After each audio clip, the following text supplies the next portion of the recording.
We accept that one of us. We accept that one of us. Google gobble, one of us. Google gobble, one of us. Google gobble. Shut up! Oh my God, I don't care!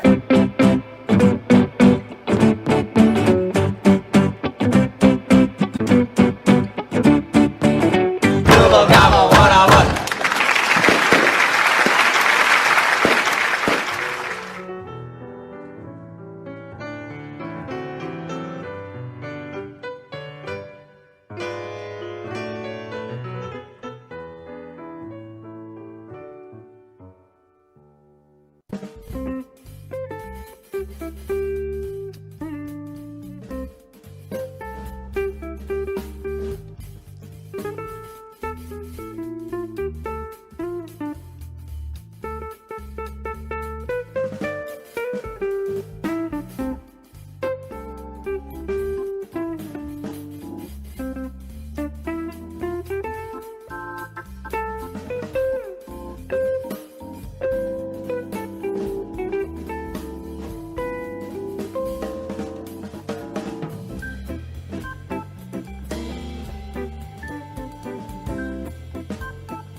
Baseball is a beautiful thing. It's more beautiful in an old park. It's asymmetrical and quirky. But even in a dome with artificial turf, it's beautiful. The way the field fans out, the choreography of the sport, the pace and rhythm of it, the fact that that pace and rhythm allows for conversation and reflection and opinion and comparison. In right field, the crowd is tormenting Strawberries, singing Darryl, Darryl. Little roller up along first, behind the bag. It gets through Buckner. Here comes Knight, and the Mets win. And there's a fly ball deep to left. It's on its way. There it goes. And the Yankees are going to the World Series. Aaron Boone. Ground ball stabbed by Folk. He has it. He underhands to first for the first time in 86 years. The Red Sox have won baseball world championship. Can you believe it? It's a pastime, something you do. It's entertainment, something you watch. And it's a shared experience, something you talk about and read about. But you can apply those same three criteria to other things. What makes baseball special is that it's the best game that's ever been devised. Smith corks one into right down the line. It may go. Go crazy, folks. Go crazy. Sure as God made green apples, someday the Chicago Cubs are going to be in the World Series. A little bouncer slowly toward Bryant. He will glove it in front of Rizzo. It's in time. And the Chicago Cubs win the World Series. Cubs win. What a lucky break. The good Lord wants the Cubs to win. How can you not be romantic about baseball? There's a very peaceful thing. It was created and played in pastures and meadows. There's grass, there's outdoors, there's everything that people thought was American and feel about America. You get in a ballpark, and it's the wonder of walking through that dark tunnel and seeing a huge open space where men play the little boy's game.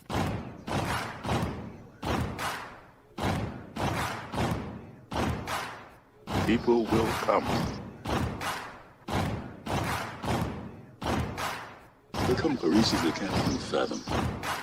Not knowing for sure why they're doing it. They'll arrive at your door, as innocent as children, longing for the past. They sit in shirt sleeves on a perfect afternoon. They have reserved seats somewhere along one of the baseline. Back when they were children, cheered their heroes. It'll be as if they'd dipped themselves in magic waters. The memories will be so thick that I've brushed them away from their faces. People will come. The one constant through all the years has been baseball. America has rolled by like an army of steamrollers. Been erased like a blackboard. Rebuilt and erased again. Baseball to mark the time. This field, this game, it's a part of our past. It reminds us of all that once was good. That could be again. Oh, people will come. People will most definitely come. We're all told at some point in time we can no longer play the children's game. We just don't know when that's going to be. Some of us are told at 18, some of us are told at 40. But we're all told.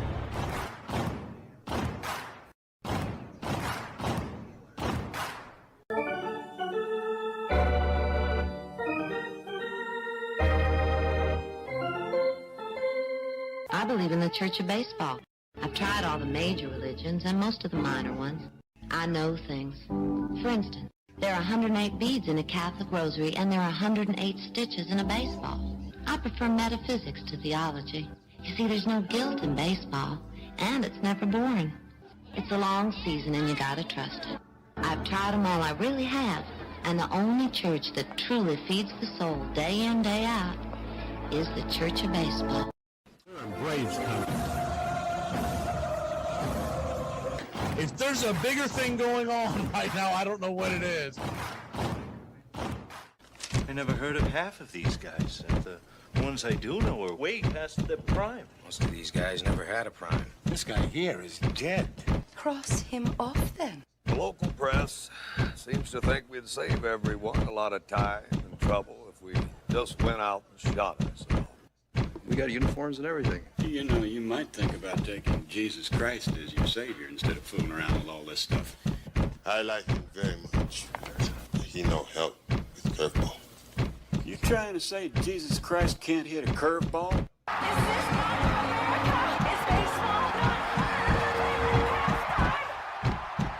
But I'll tell you, these fans are great. Listen to them. Hey, way to go, Rick. Oliver High loves you. Come on, baby. Come on, Ricky. Come on, Ricky. The game doesn't stink. It's a great game. Ladies and gentlemen, welcome.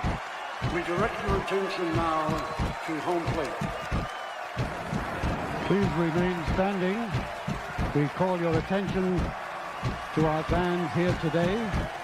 They will be jointly directed. And now, another fixture.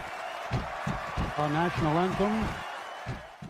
Oh, say can you see by the dawn's early light what so proudly we hailed at the twilight's last gleaming, whose broad stripes and bright stars through the perilous fight for the ramparts we once were so gallantly streaming, and the rockets red the bombs bursting in air gave proof through the night that our flag was still there. Oh, say does that star-spangled banner yet wave o'er the land of the free and the home of the brave? At this time, ladies and gentlemen, we'd like to introduce today's teams as participants in this historic game. Play ball!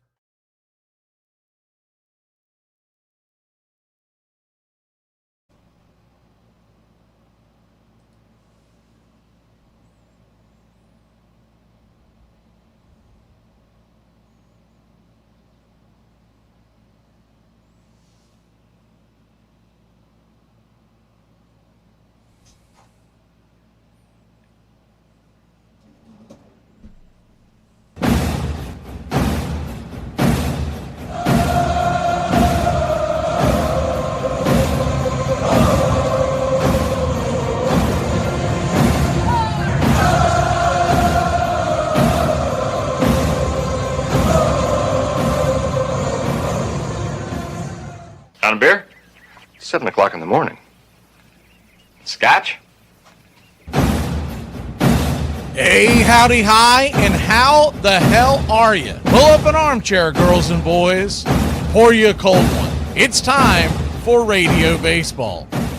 You're listening live. We're set for pitch by pitch, play by play, the classic call of Radio Baseball. Hi, I'm Mac McGee. It's time to put it all aside for what should be a great game here on the Diamond. As we take you out to the old ballpark, pick up your feet, let's take a journey back to the golden age of Radio Baseball. We'll do our best to paint the picture as the game goes along. Roll call is on the way. It's time to join the country club, join in the fun. Get your game face on. We'll go over the lineups as the game moves along.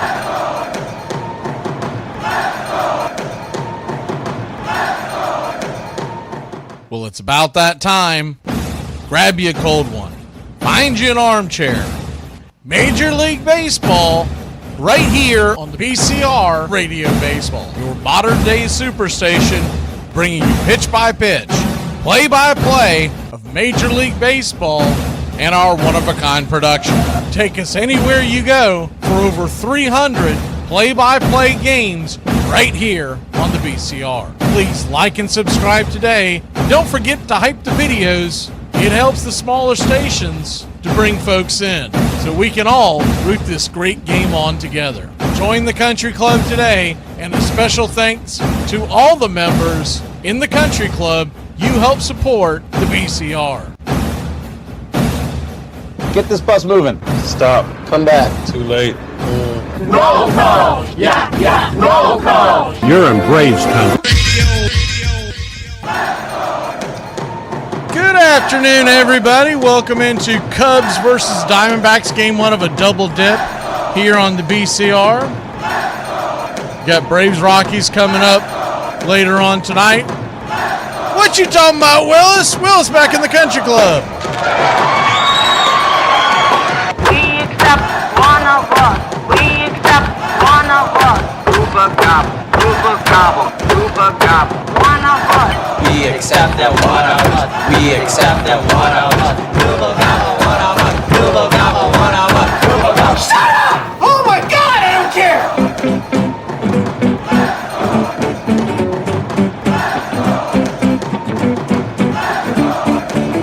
Uber gobble, one of us.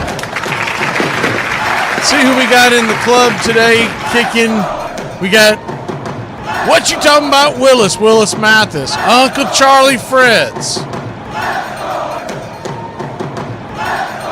Assuming Chop Shop will be in here avoiding work. Jamison Taylor. Scott. Good to see you.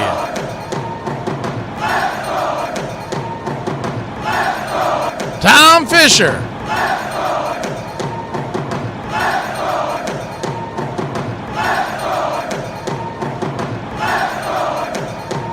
James Ray. We're getting ready for Cubs versus Diamondbacks. Country Club members, a quick reminder if you haven't seen the post already, up on the bill of the channel, Braves Country Today will come your way 6:30 tonight as we try to put it in between this game and tonight's game. We'll come on the air for Braves Country Radio for the Braves versus Rockies at 8 o'clock Eastern.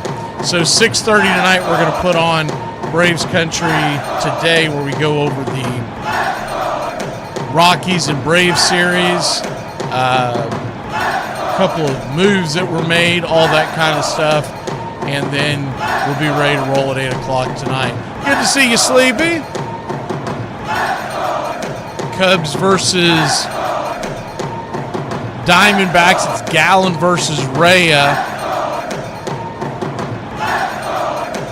And real quick through the lineup, we won't give you the whole 9 yards on these doubleheaders, try to preserve time in the voice, but Perdomo is leading off for the Diamondbacks, playing shortstop. Vargas, who's off to a hell of a start, he's batting second, playing second for Arizona. Carroll is batting third and in right. Del Castillo is the designated hitter cleaning up. Moreno is behind the plate, and he is batting fifth.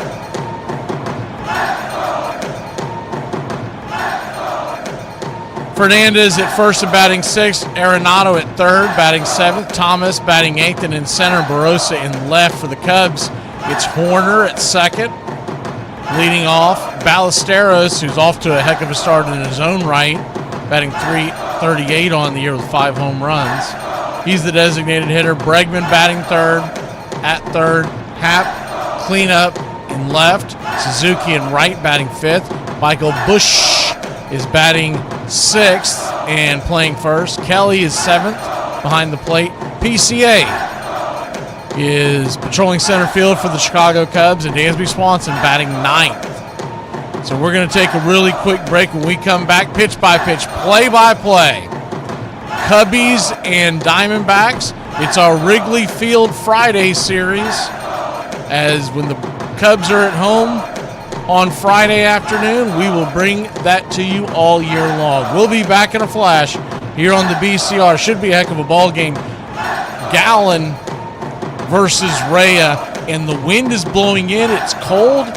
The over-under is 7.5 for a reason. If you're looking at that going, man, that's too low, it's because of the windy and cold conditions. We'll be back in a flash.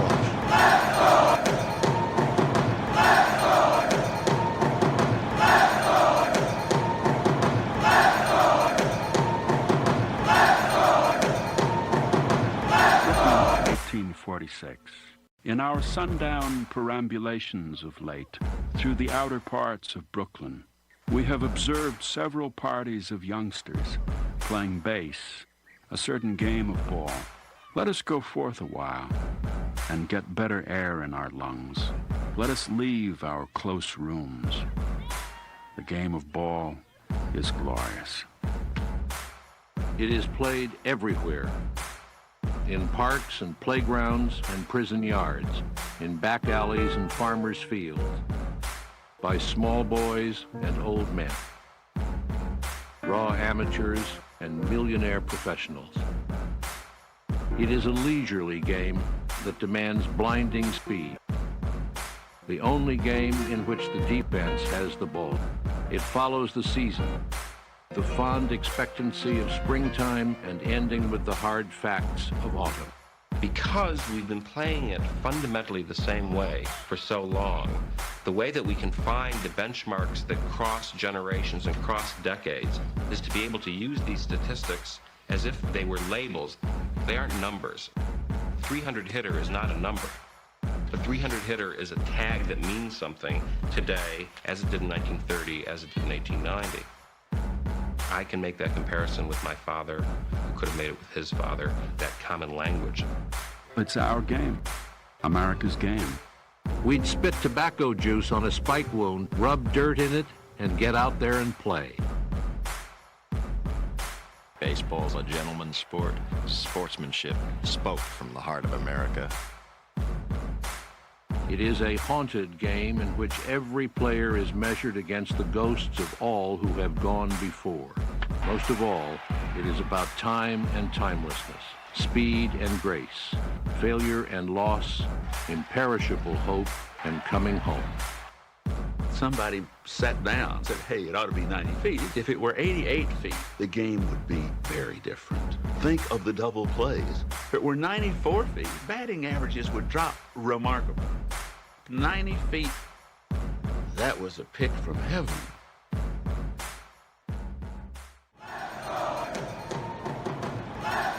This is a reminder. Disorderly conduct will not be tolerated. Please respect your fellow fan and refrain from any unruly behavior. Failure to comply with these guidelines will result in ejection.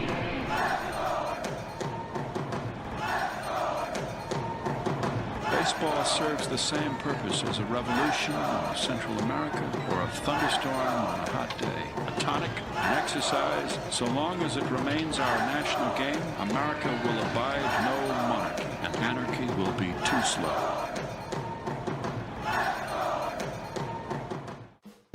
Ladies and gentlemen, we interrupt our program of dance music to bring you a special bulletin from the Intercontinental Radio News.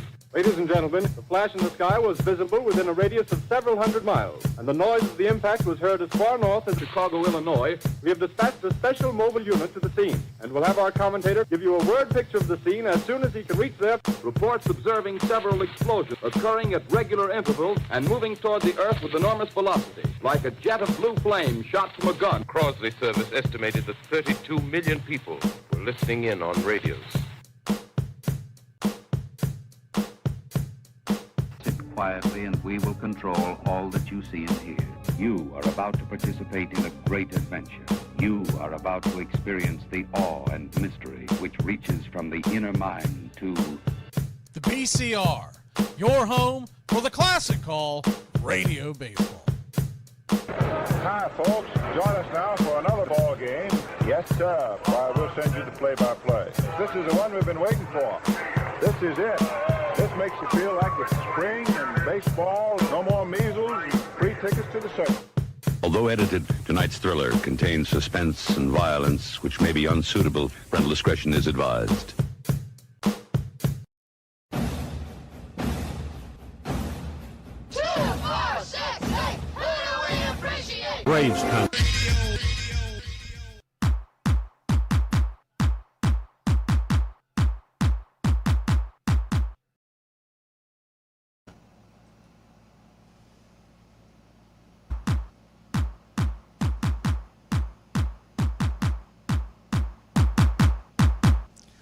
Welcome in, y'all. Got a few minutes before the game starts here. Hope everybody's having a good afternoon here on a Friday.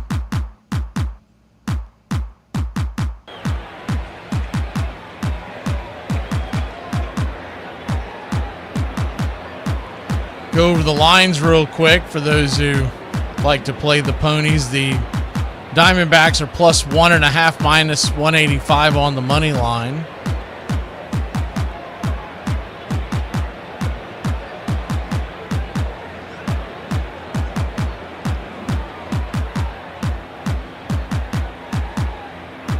Cubs are minus 1.5 on a plus 155 on the money line. The Cubs are minus 150 straight up on the money line.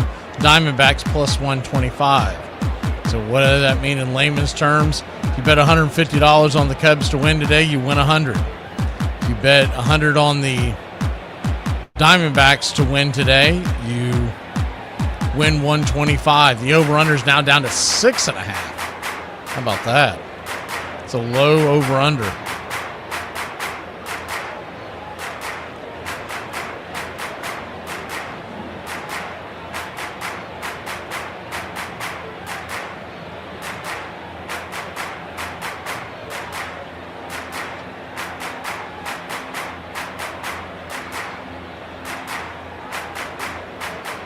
Only game on the docket this afternoon. Of course, the Braves play at 8:40 tonight for those of y'all who are Braves diehards. Cubs are wearing their City Connects. It's a white pants, light blue top combo with the writing in red and the Cubs logo with the red C and blue filling out the rest of the Cubs name on a white background.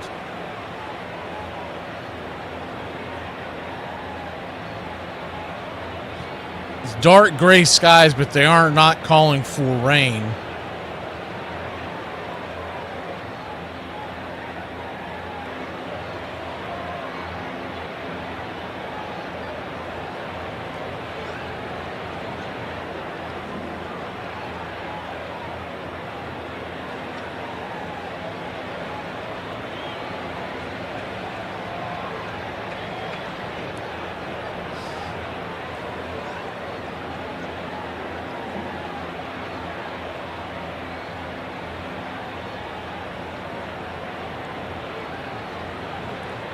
Blazer Bobcat listening from Albany, Georgia. Where's everybody else listening from? It's always good to find out where you're at here in Braves country. I know we always get a slow start to the out-of-town games.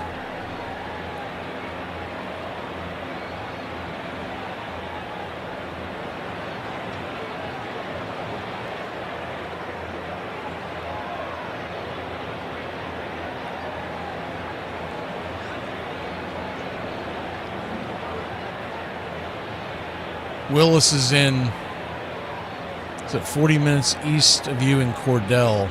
Remember him mentioned before that he lives in Cordell.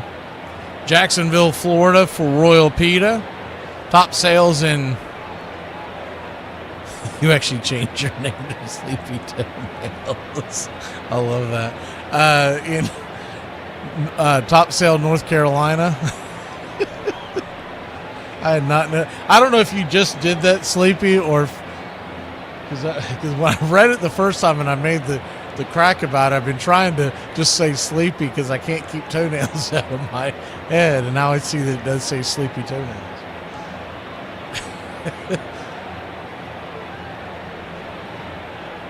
If y'all saw it, if y'all didn't see it or not, we go over on Braves Country today, but Jose Suarez was DFA'd today. I was a little surprised by that, but it's not that shocking. It's not something that you're going to die on the hill about.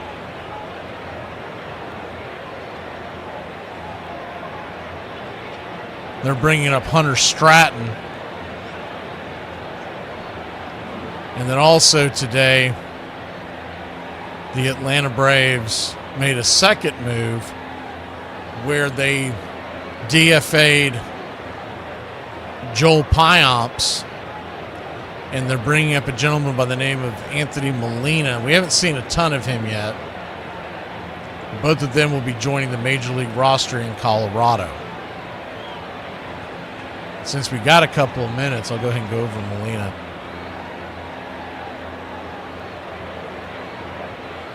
Molina, right-hander, 24-year-old, and he's got a career ERA of 6.96. So that's not going to get you excited.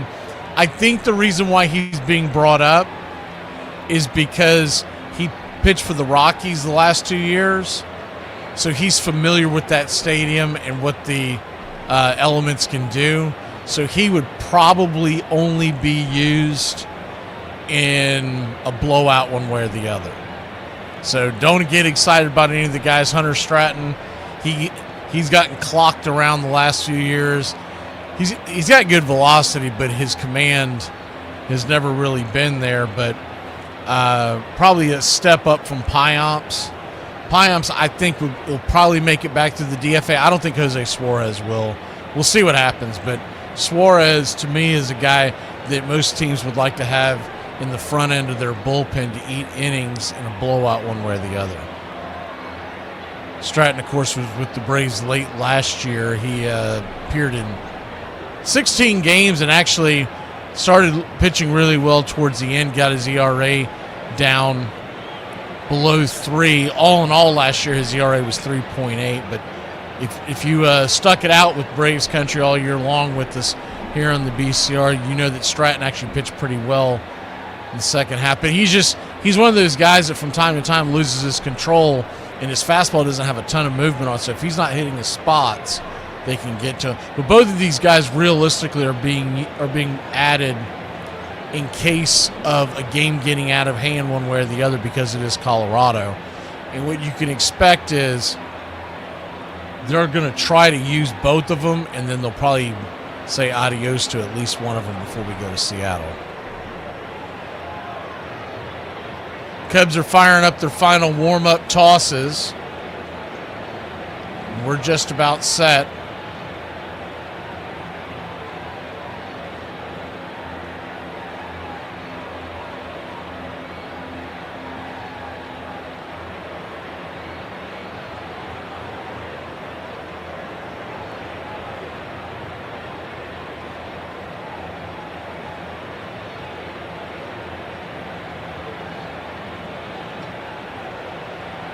For pitch-by-pitch, play-by-play, the wind is blowing in. It's pretty chilly out there. It's in the 40s.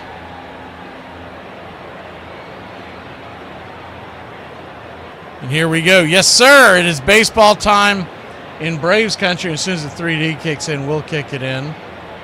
Let's see if it is loaded up yet. We've had a little issue with it early on here. There we go. Now it's kicking in. Let me go ahead and lift the curtain. You got an 0-2 count to Perdomo.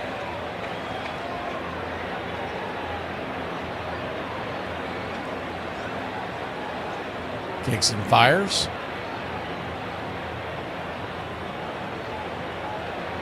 Misses. 1-2. So a 1-2 count, righty-lefty matchup.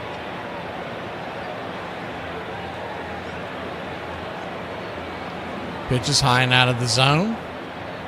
And 2-2. Cubs nothing.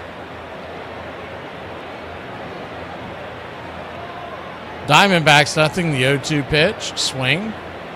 Chops it foul. We'll do it one more time.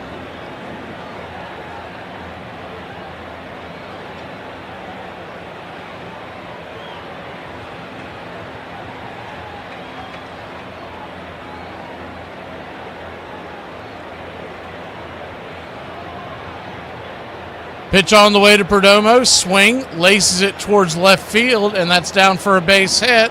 And it's a leadoff single for the Diamondbacks.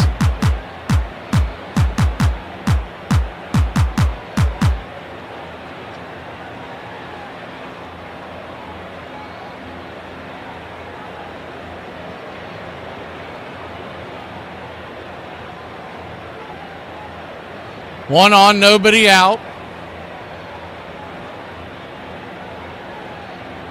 First pitch on the way to the left-handed bat of Vargas is inside for a strike. It's 0-1.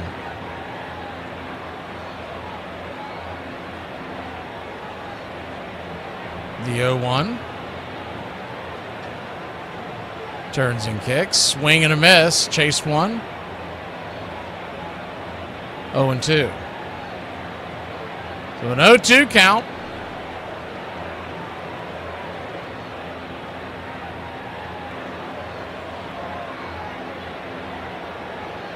Runner at first. Nobody out. To wind up the pitch. Swing, chops it off the plate, and we'll do it one more time.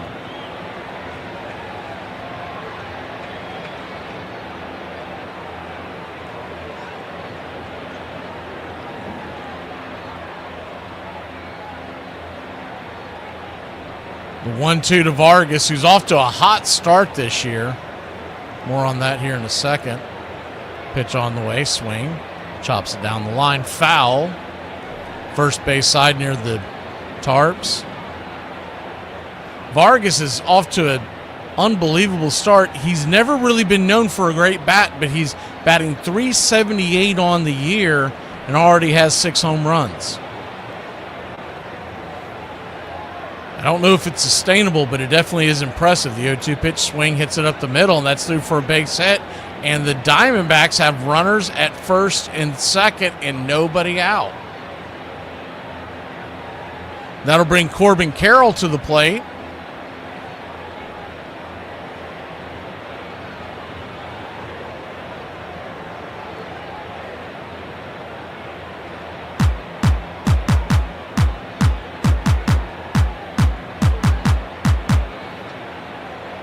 Yeah, we normally get that straightened up in a second.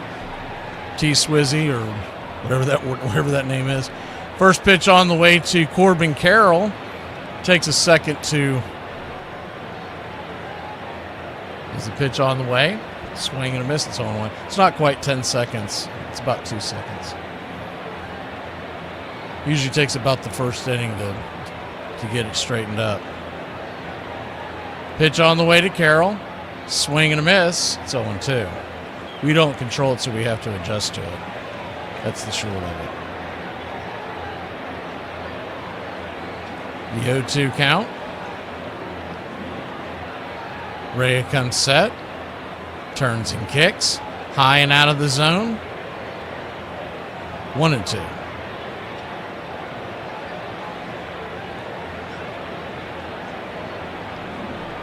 So a 1-2 count. In the dirt. Good take there.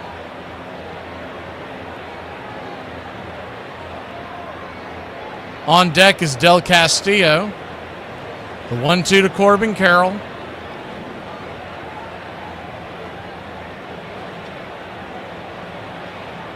The pitch on the way. Swing and a miss. Strike 3. Got him upstairs. And there's one away. Now we're evened up.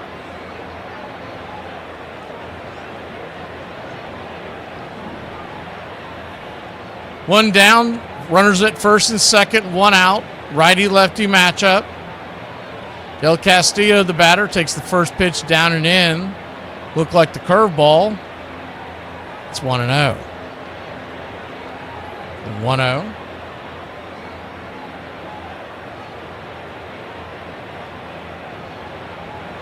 You're going to flip it over to first real quick to keep the runner close by under the tag. They almost caught him leaning. Vargas came in. You don't see that a whole lot. Vargas came in feet first. Counsell is looking to see if he wants to challenge this. He does not.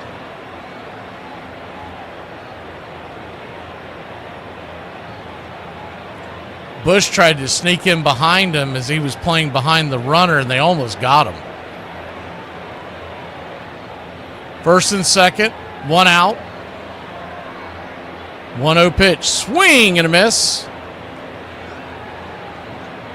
It's 1-1.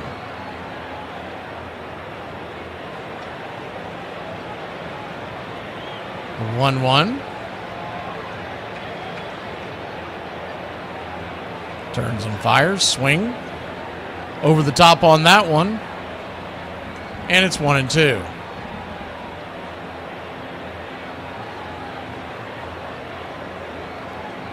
Yeah, if only I didn't have to work all day long, Sleepy, we'd be thinking about that. The 1-2 count. Swing upstairs, strike 3. So Rhea, after giving up the first 2 singles, has now struck out the last 2 batters, and that'll bring Moreno to the plate. First and second, 2 outs now.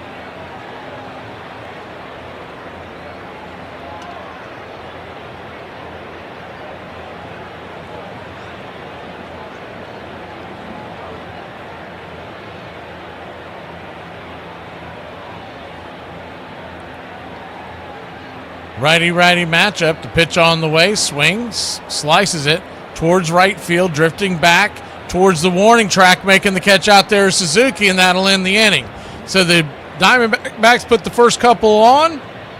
And then it's 1-2-3. We go to the bottom of the first. Nico Horner leads it off for the Cubs. All right, team. We're going to be reviewing the new client slide deck this afternoon. And get a haircut. At least someone noticed. Yeah. Thanks. Ryan, is that why I haven't been able to get a hold of you for like the last 3 hours? Ryan, did you get a haircut since our meeting this morning? Well, yeah, it was a little slow, and I got one after our morning meeting, so... Okay, you can't just get a haircut on company time. Okay, well, my hair grows on company time, so I don't know what, like... Are you joking, Brian? Are you guys joking?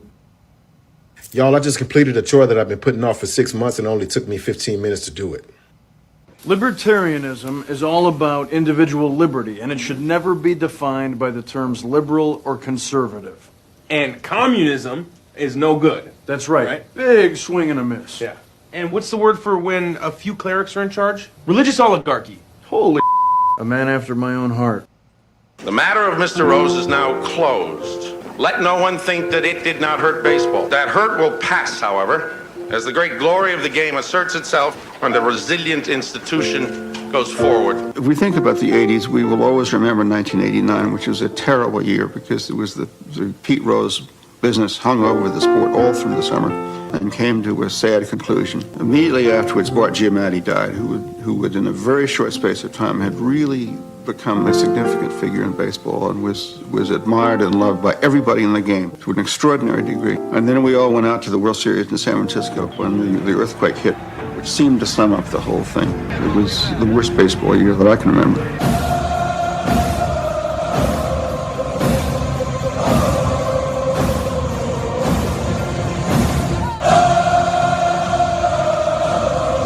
Welcome back. Zach Gallen on the bump for the Arizona Diamondbacks.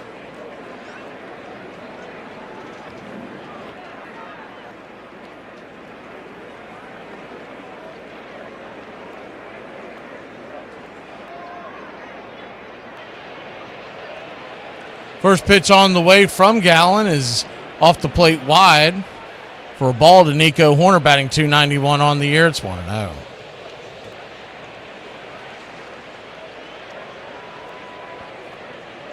The 1-0 swing, fouls it straight back. 1-1. Zach Gallen today on the bump for the Arizona Diamondbacks. What you'll get out of him is a 6-pitch mix, a 4-seamer 39% of the time, slider 22%, curveball 19%, changeup 13%, and the sinker and cutter come in at about 10% even.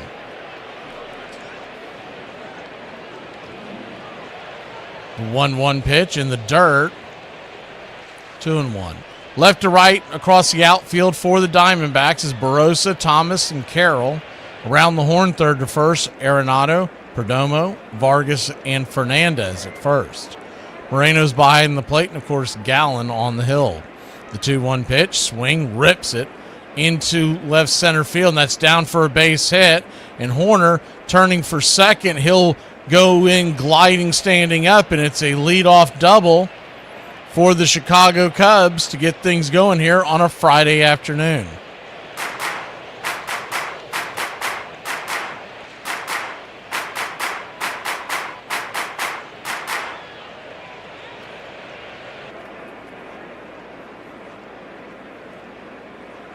Good piece of hitting there for Nico Horner. That'll bring Ballesteros to the plate. He's off to a hot start. We were talking about Vargas. Both of their number 2 hitters. Ballesteros, 338 with a 10-12 OPS.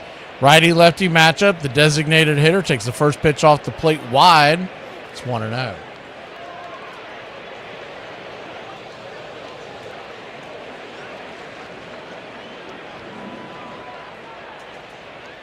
The 1-0. Kicks and fires. Down below the knees.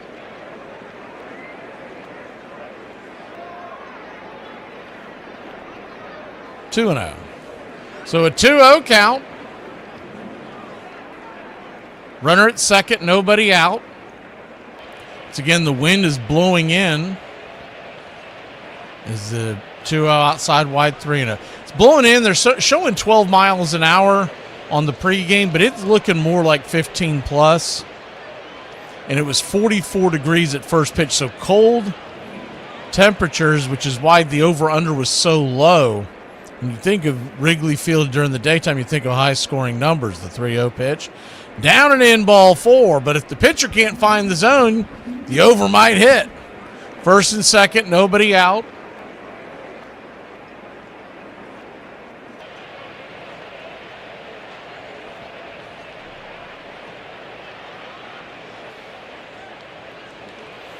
Sleepy, you're still a big Dansby fan? I can see that. Considering the way he's been hitting, I don't miss him. But, I mean, there's no denying what he did for that 2021 team. Good to see, is it Bonka? I don't know if I'm pronouncing that as. First pitch on the way, swing, rolls it over towards short. Perdomo fires it to second. They're going to try to turn 2. Will they get him? They will not. Good hustle down the line by Bregman. He'll beat it out for a fielder's choice. You got runners on the corners. 1 out. Horner makes it down to third on the play. Perdomo to Vargas to Fernandez.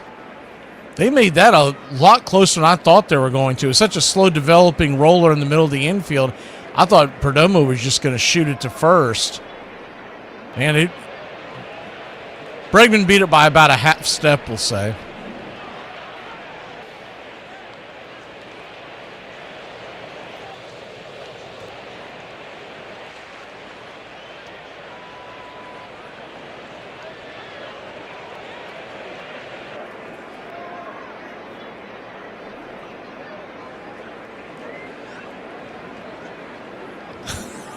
That's funny, Guac.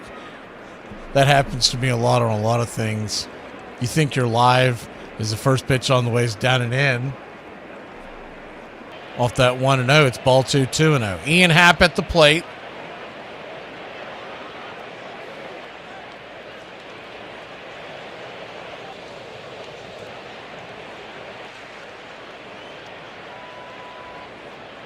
The 2-0 pitch. Down and in, ball 3, 3-0. So Gallons threatening to load the bases here. There's still just 1 out. On deck is Suzuki. The 3-0 pitch. Wide of the zone, called for a strike. Happ's not going to challenge it, but you know he wanted to, because I'm going to tell you right now, 2 inches off the plate easily.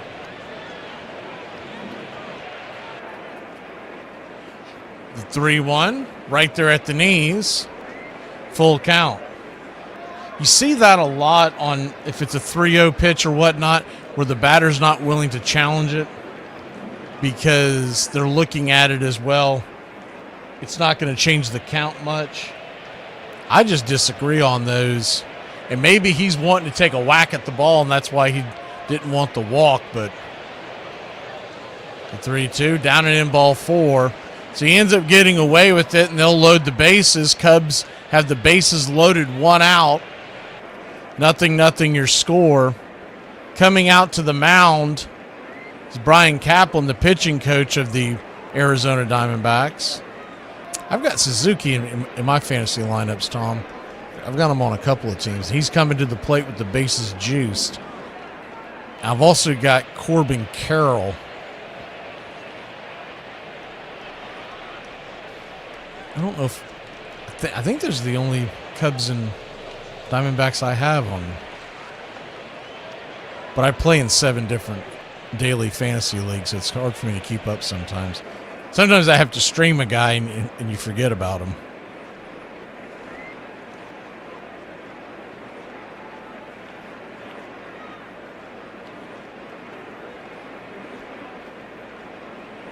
So Seiya Suzuki coming to the plate. He's batting .328 with a .997 OPS.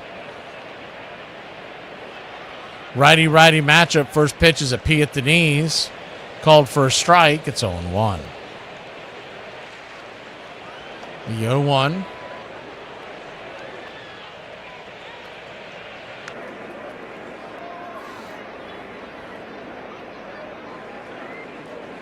Kicks and fires. Down and in. 1-1. Michael Busch on deck. Carson Kelly in the hole.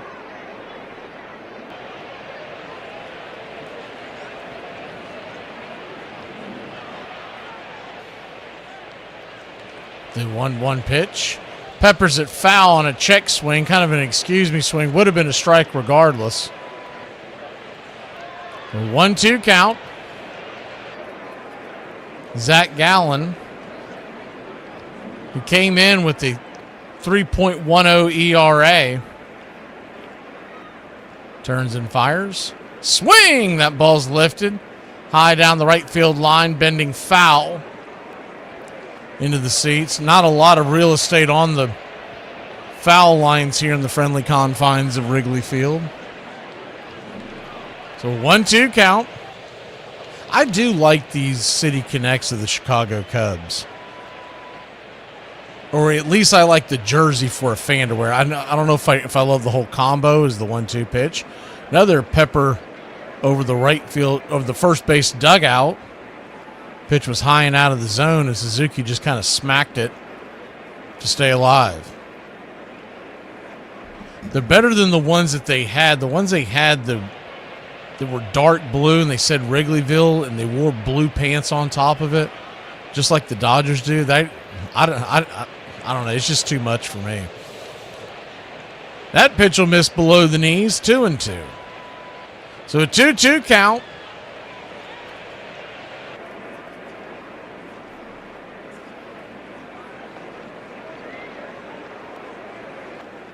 Gallen struggling here in the first. The 2-2 pitch. Swing and a miss. Strike 3. Big punch out there, and there's 2 down.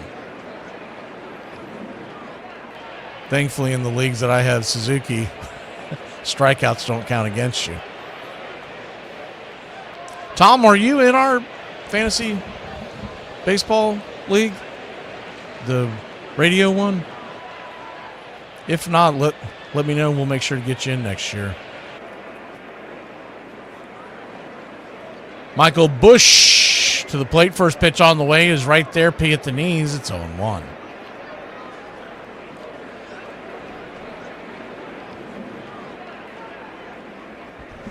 The 0-1. Turns and kicks. Down and in. 1-1.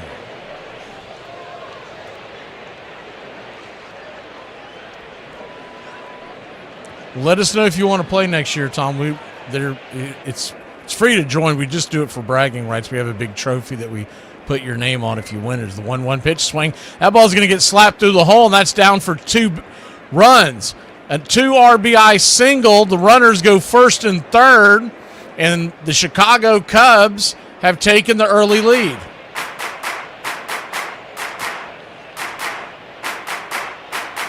We do a points league. It's a daily league. We have a lot of fun with it. And for that matter, let me know if you want to do the we do a fantasy football one too. Both of them are free to play. Smacked it just against, if the Diamondbacks are playing the infield honest, it's going to be a ground ball to short. First pitch swinging, pops it up in the air, and Carson Kelly's going to get a gift. It's 3-0 Chicago. It was a Bermuda Triangle fly ball. It goes in between Thomas in center, Vargas in second. I believe Carroll was out there too, and it just fell in between them, and it's 3-0 Chicago. Lavulo can't believe it. You ought to see the look on his face looking at the replay.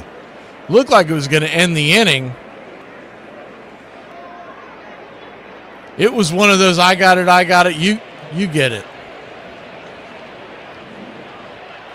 He must have lost it in the clouds, the only thing, because he was nowhere near the ball. He missed it by a good 5 feet. Unless Thomas was calling him off, and that's what made him stop, is the first pitch right there for a strike. It's 0-1.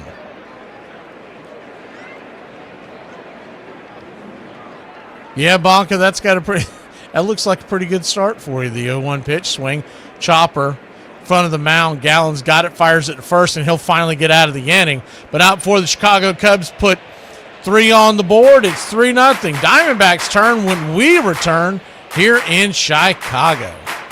Do you ever just want to retire from being thick? God, I've been thick my whole damn life. Like, I want to switch it up, change the tempo, retire, collect my 401k and just settle down. I can't remember a time my thighs didn't touch. Is that a footprint on my wall? I'm worried about any number of things, but this is one thing I never, ever worry about. When I read in the papers that escalating salaries or gambling are going to be the end of baseball, I love it because I've been hearing this or been reading about this for 130 years. I don't think you can't do too much because we have done a whole lot of things to hurt it, but it's a type thing that I don't care how, but you can't kill it. You just can't kill baseball because when you get ready to kill baseball, somebody's gonna come up to snatch you.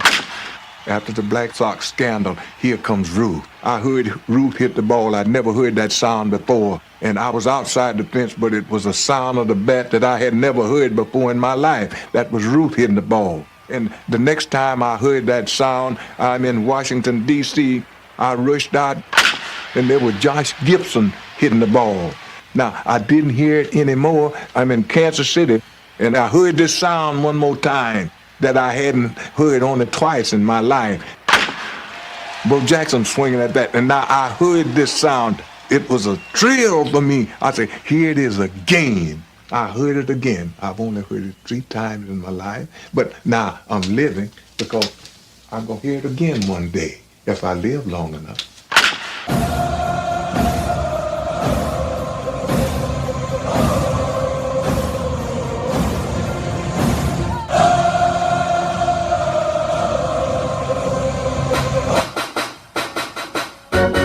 Welcome back. First pitch on the way is right there for a strike to Fernandez. It's 0-1.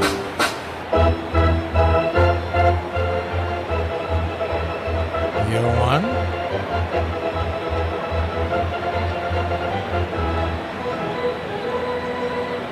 Brings it just off the edge. 1-1. Ray at 23 pitches on the day. 1-1 pitch, swing, chops it over to third. That'll be an easy 5-3. Bregman to Bush, and there's one away.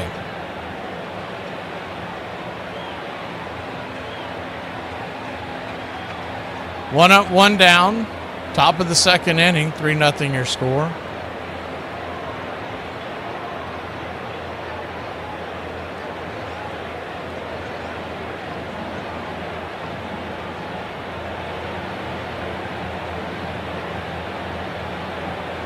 First pitch. Misses for a ball. It's 1-0.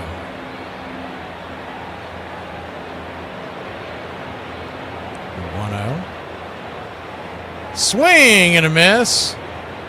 Good break on that pitch off the plate.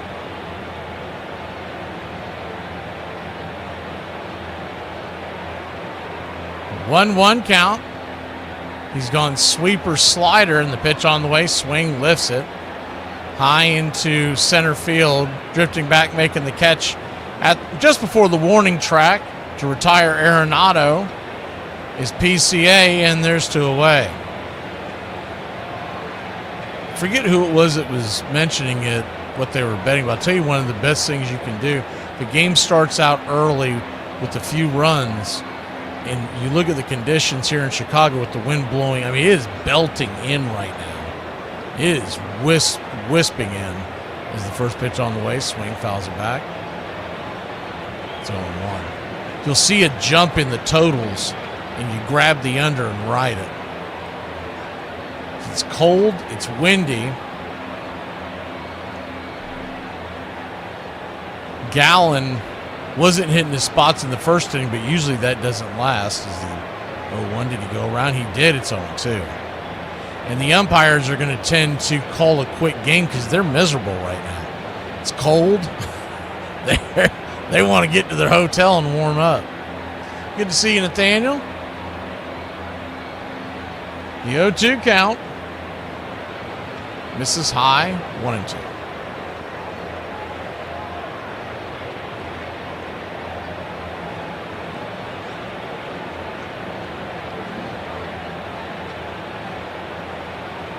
One-two pitch. Off the plate. Just misses 2-2. 3-0 your score. Chicago got out to an early lead, top of the first or bottom of the first inning. On to Zach Gallen, the 2-2 pitch. Swing and a miss, strike 3. And that'll end the inning. Rhea, 3 strikeouts. And Dansby Swanson will lead us off when we return. 3-0 Cubbies here in Wrigley Field. Y'all, I can't believe my mama used to drop me off at the skating rink with no cash, no phone, and go home and wait for a collect call from, "Hey, Mama, I'm ready. You can come and pick me up now." What's your biggest pet peeve that really isn't that serious, but it still annoys the hell out of you? I'll go first. I don't know why, but it really, really bugs me when someone takes their food out of the microwave before the time is up, and then they just leave the remaining time up there. Like, come on, dude. Reset the damn thing so I can see what time it is without having to glance at my phone. Hey, Dad. Yeah, What's a transgender athlete? it's a dude who wants to win so bad, he pretends to be a girl. I'm not being asked to do anything that none of us hasn't done before in our own kitchens in our own home. Now quit! Kill 5 eels! What? I'm serious! Every restaurant critic in Seattle is out there and they all want anguilla, so start killing eels! Wait! How do you suggest I do that? How do I know you're the chef? Throw a toaster in the damn tank for all I care!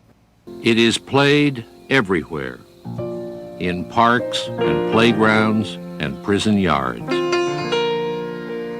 in back alleys and farmers' fields, by small children and old men, raw amateurs and millionaire professionals. It is a leisurely game that demands blinding speed, the only game in which the defense has the ball. It follows the seasons, beginning each year with the fond expectancy of springtime, ending with the hard facts of autumn. It is a haunted game in which every player is measured against the ghosts of all who have gone before. Most of all, it is about time and timelessness, speed and grace, failure and loss, imperishable hope and coming home.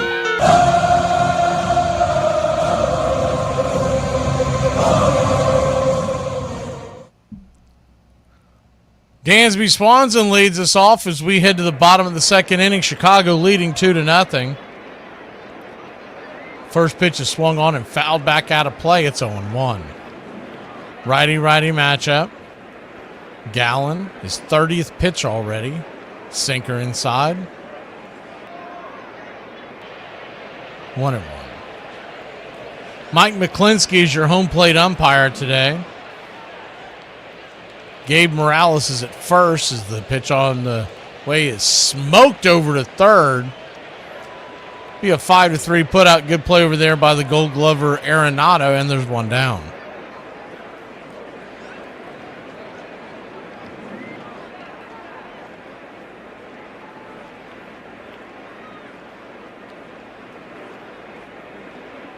First base umpire is Gabe Morales. Second base will be manned by Doug Eddings. Down the third base line, you've got Lance Barksdale today.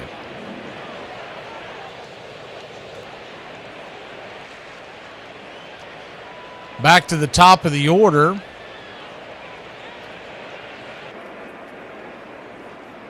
And Shaw is in for Horner.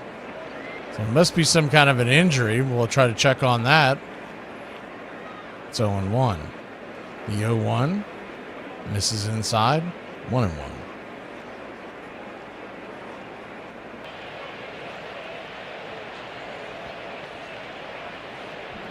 1-1 count. 3-0 Cubs. Kicks and fires. Swing. Fists it back foul over the first base dugout. Game one of a double dip today.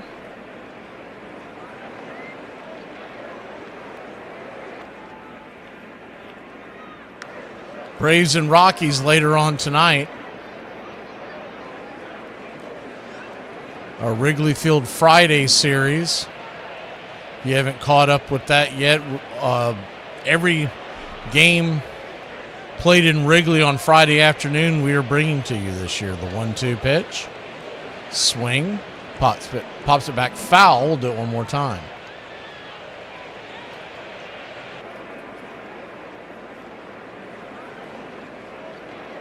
They're showing a replay of the leadoff double by Horner when he was cutting first and heading to second. He did look like he was wincing a little bit. You almost wonder if it was something to do with his side, because his legs looked okay, and it could just be something like a cramp and they want to get him out of the game before it gets worse. 1-2 count to Shaw. Ballesteros on deck. Pitch on the way.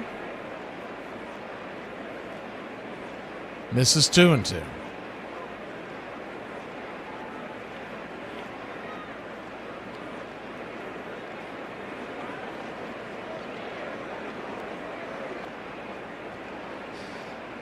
.87-mile-an-hour changeup misses inside. So you got a full count now to Shaw. Dangerous bat of Ballesteros standing on deck. He walked his first time up. The payoff pitch, swing, chopper back towards the mound, and Gallen fumbles it for a second but flips it to first, and there's 2 away.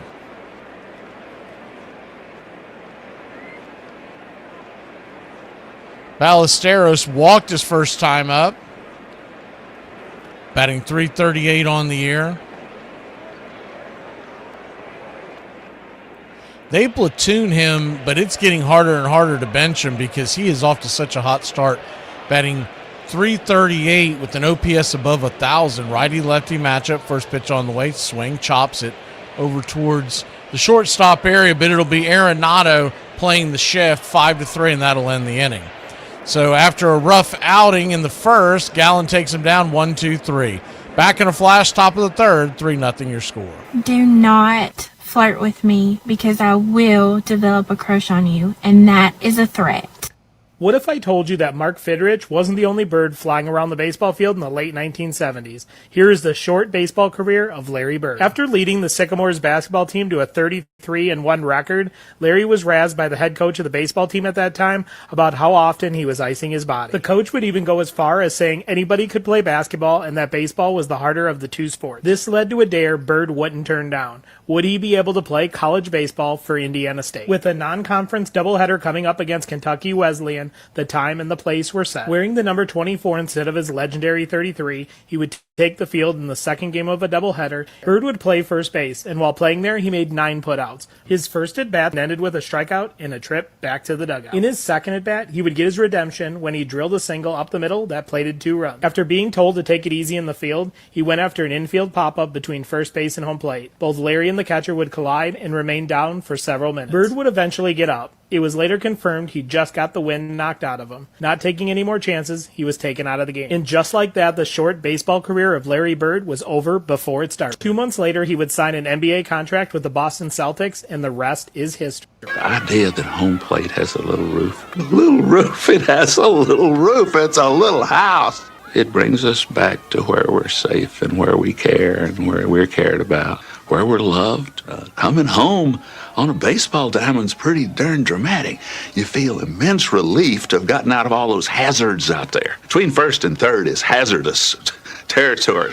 And then third home is joy. You're out of trouble. You're coming back and you're running toward the home team dugout. You can see them and they're all grinning and they're glad to see you and their arms are out and you come across that thing. It's pretty big league stuff.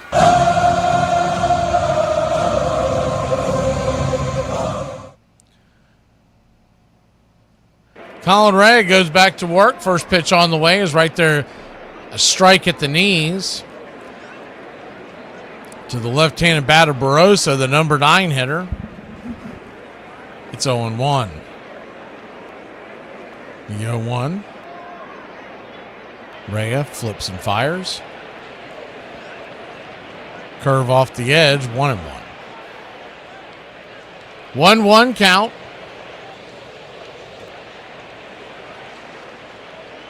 Swing. That ball's lifted high and deep into right field, giving chases Suzuki. That ball's going to go up against the ivy, and Barossa takes a wide turn at second, puts on the brakes, and it's a leadoff double for the Arizona Diamondbacks.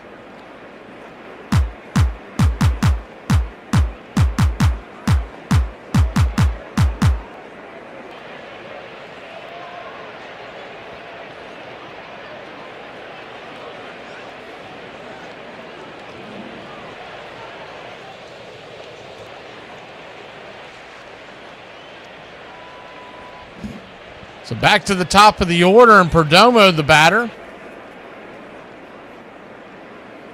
Good to see you, Coco. First pitch on the way is off the plate wide. It's 1-0.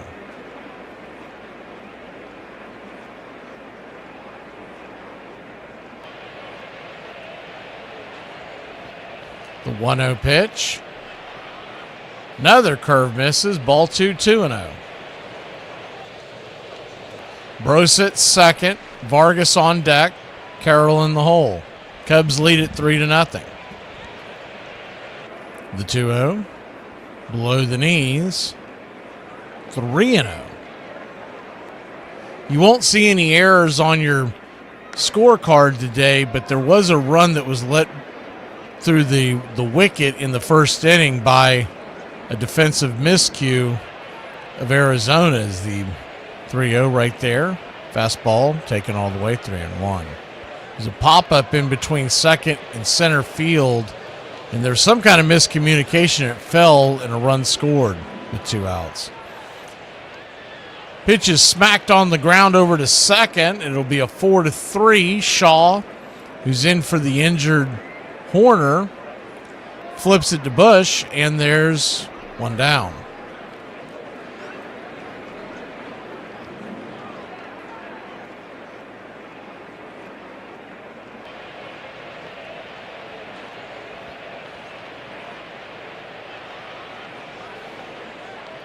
Righty-lefty, Vargas, the batter, off to a scalding start, now batting .385 after his base hit in the first inning. Pitch taken all the way for a strike. It's 0-1. Diamondbacks got first and second, nobody out to start their first inning, but couldn't come through. They're trying to get the man home from third. The 0-1. Inside, brushes him back. 1-1. Wind is whistling in from center field, about 15 miles an hour they're showing now. And the temperatures are in the mid-40s here at Wrigley. The 1-1 pitch, swing, chopped over towards second, underneath the glove of Shaw, and that'll be an RBI single for the Diamondbacks, and it's a 2-run game, 3-1 your score.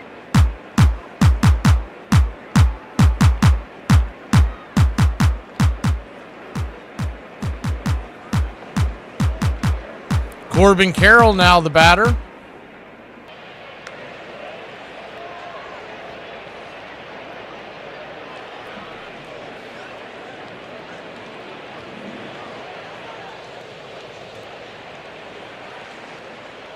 First pitch on the way to Carroll is right down the pipe for a strike. It's 0-1. 0-1.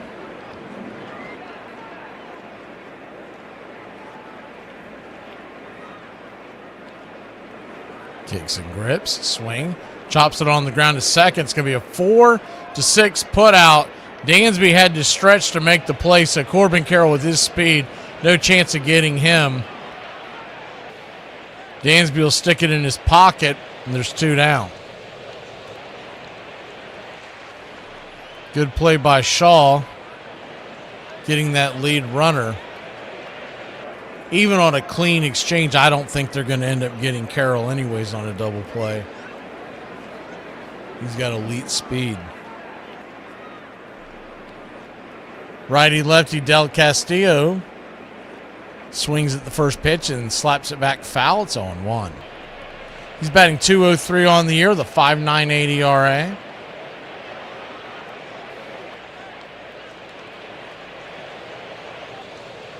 The 0-1. Inside, 94 miles an hour, 1-1.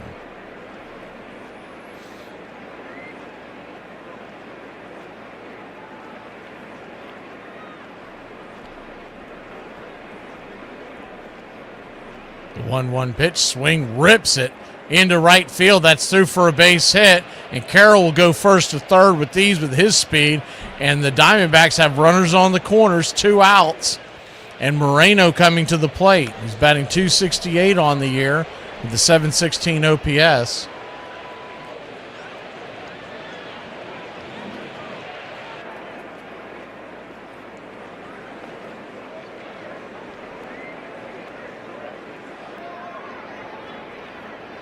Welcome in, Sleepy. We accept one of us. We accept one of us. Uber gobble, Uber gobble, Uber gobble. One of us. We accept that one of us. We accept that one of us. Uber gobble, one of us. Uber gobble, one of us. Uber gobble. Shut up! Oh my God, I don't care. Little powwow on the mound. Tom Hotovy, the pitching coach for the Chicago Cubs, will head back to the dugout.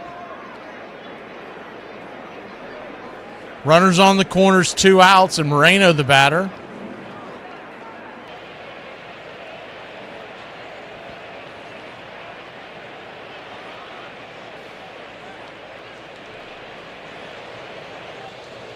First pitch is off the plate wide. For a ball, it's 1-0. Good to see you, SSAJ. The 1-0 count. Turns and kicks. Swing! Slices it foul. Cubs 3, Diamondbacks 1, top of the third. Windy, cold conditions, but the balls have been getting hit. Hit them where they ain't all afternoon long. Only one ball's gotten to the wall is the 1-1. Swing, just got a piece of that, 1-2.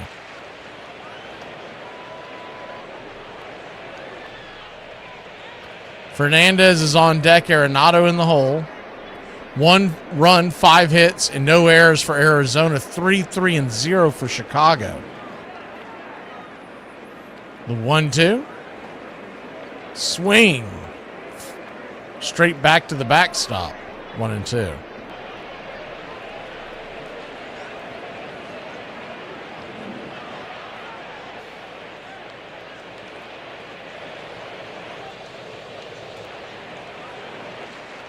The 1-2 count. Turns and fires it over to first.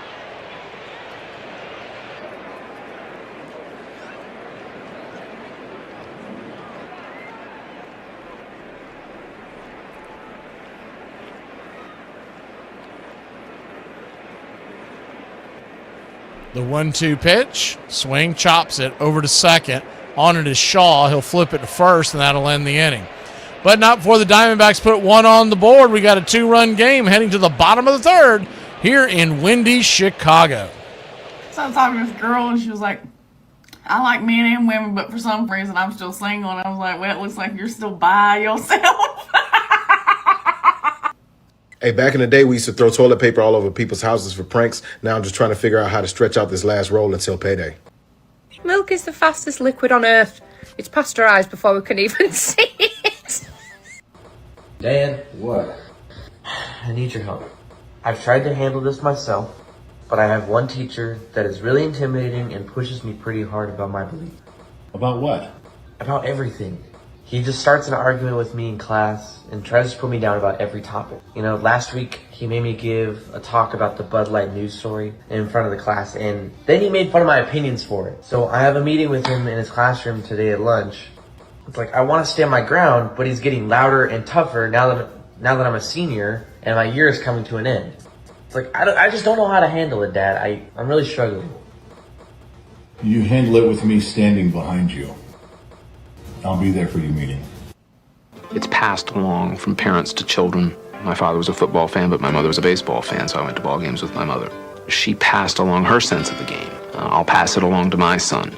It is a family heirloom. It is America's family heirloom because it goes back so far. But the thing that's most important about that is that we respect the people of other generations in baseball, perhaps more than we respect other generations in other fields in this country. We've been called a disposable society, but we don't dispose of Babe Ruth. We don't dispose of Walter Johnson. We treat them as though they are equals and contemporaries though they're dead. That's a very special thing to hand on to children. You're listening to Braves Country Radio with Mac McGee, the classic call of Braves Country baseball.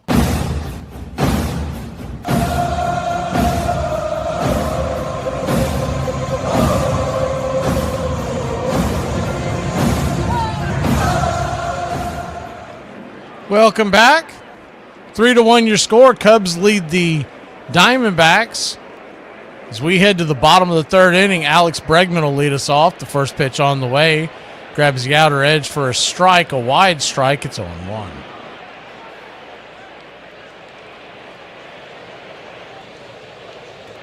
The 0-1. Turns and kicks. Bender in the dirt. 1-1. 1-1 count.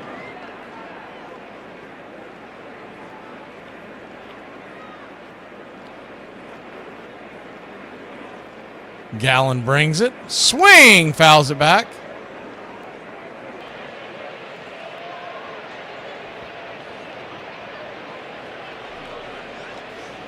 Y'all talking about sleeping with your windows open and it being cool. It's like, man, if you're down here in the deep south, you don't even know what that means in May. The 1-2 down and in. 2-2. Feels like pea soup outside. We took our dogs on the walk. Me and the girls, and man, it is warm outside. The 2-2. Swing chops it on the ground over to short. It's going to be a 6-3 put out. Start the inning, 1 away. I do miss seasons.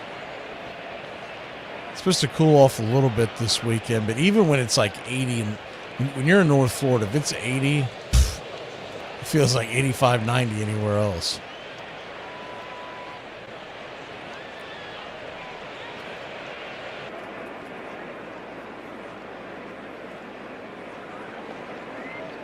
First pitch is upstairs, misses high for a ball. It's 1-0.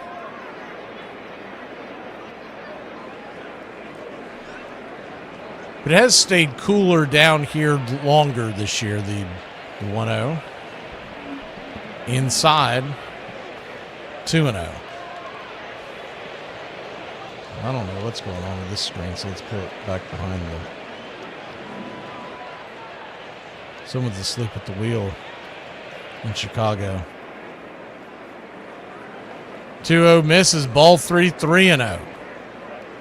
Happ trying to work his way aboard. 1 out, bottom of the third. Cubs lead by 2. The pitch upstairs, about letter high. 3-1.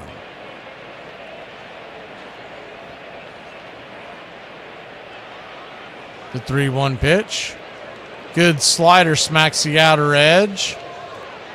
Happ wants to challenge that. He feels pretty confident. He's starting to take his gear off. Let's see what happens here. Get a chance to to test out our new theory, and it's going to be a strike. Wrong, wrong, wrong, wrong. Wrong, wrong, wrong, wrong. You're wrong. You're wrong. So a full count.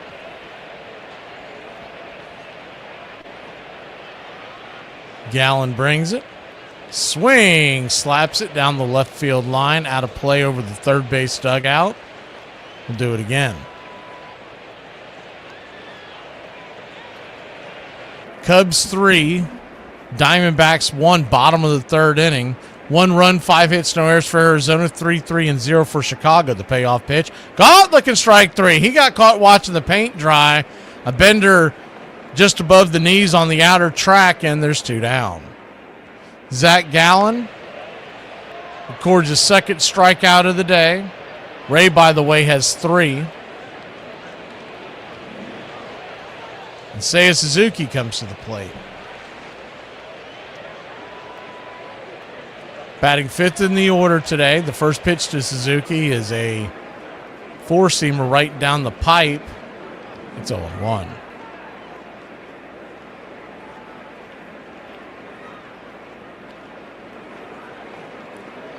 The 0-1 misses. 1-1.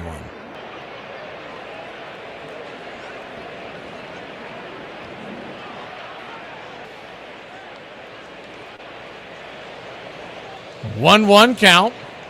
Swing, chops it foul.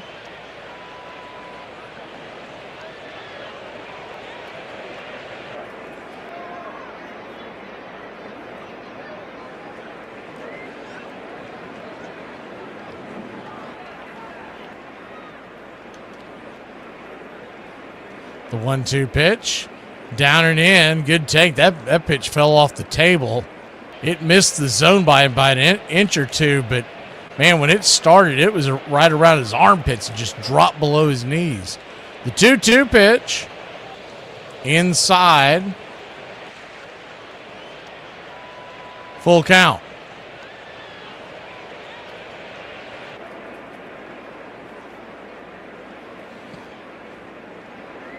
Bush on deck. The pitch down below the knees, ball 4. So he'll head on down to first, and Suzuki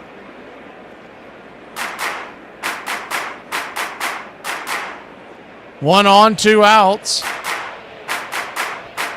Michael Bush coming to the plate, batting 200 and a 588 OPS, off to a slow start. I think it's hard for these Cubs batters in cold weather areas to get off to a good start at the beginning of the year when the temperatures have been the way they have.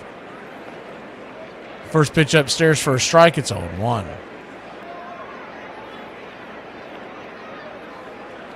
The 0-1 turns and kicks. Outside wide. 1-1.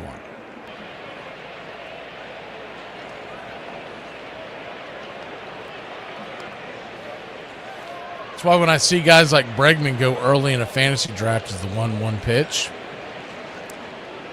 Changeup misses just below the knees, 2-1. I always think to myself, if you draft him as high as you have to draft him to get him, you have to deal with the fact the first 3 months of the season, you're probably not going to get a lot of great production. The 2-1 pitch. Swing and a miss, 2-2.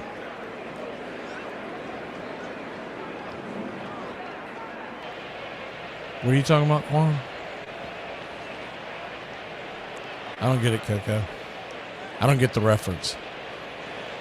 Michelle Kwan, the ice skater?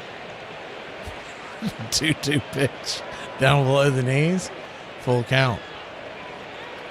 But the cold weather offensive players, they're just, you always have to deal with that until about June or so before it warms up. The payoff pitch. Swing lifts it. High into center field on his horse is Carroll. He'll make the catch at the wall just in front of the ivy that's starting to grow in the cold conditions here in Chicago. We'll be back in a flash. 3-1, we go to the 4th. Today is the day. We're going to be a little less of a bitch. We're going to be a little more cool-headed. We're going to be a little more mild-mannered. I mean, probably not, but, we can be helpful. People I know are starting to follow me. That's not good. If you know me in real life, I apologize in advance, because things are weird on here. Hey, I don't know who needs to hear this, but go put that laundry in the dryer before you wind up leaving it too long and have to rewash it. In every era of baseball history, there is one pitcher who stands above the rest. For over 4 decades, that pitcher was John Donaldson. With the Tennessee Rats, he went 44-3, including those wins were a 31 and a 27 strikeout performance. Buck O'Neil claimed he threw a slider 20 years before anyone else did. John McGraw once said he was the greatest he had ever seen. 73% of his starts resulted in a win. 92% of them ended in a complete game. He once threw a fastball so hard it broke his catcher's hand. How about we close this off with some stats? 413 wins, 5,091 strikeouts, and 2 perfect games. Without question, I believe Donaldson should be in the conversation for top pitchers of all time. What do you think? Is he one of the best of all time? Why did the man fall down the well? Because he couldn't see that well. Baseball, because of the sense of its continuity over the space of America and the time of America. This is a place where memory gathers. It's a place that we can return to. And it's a place that we can even imagine existing in the future. I think we have some hope that baseball might look like baseball 100 years from now. Braves Country Radio, your home for the classic call of Braves Country Baseball.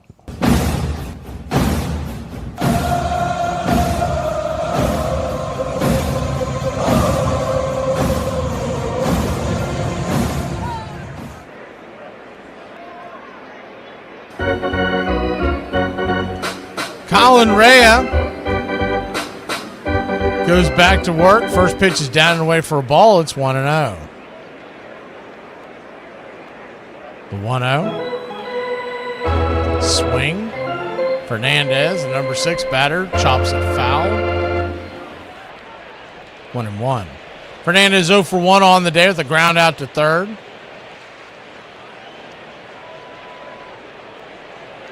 The 1-1 pitch. Right there at the knees. 1-2. That tells me people in your league don't know balls, Tom.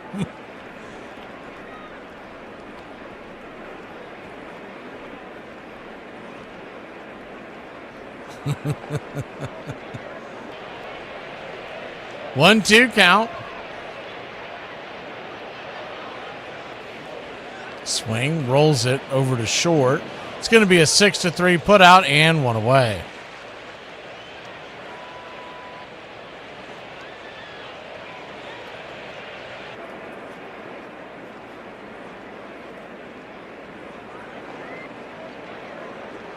Nolan Arenado, the batter.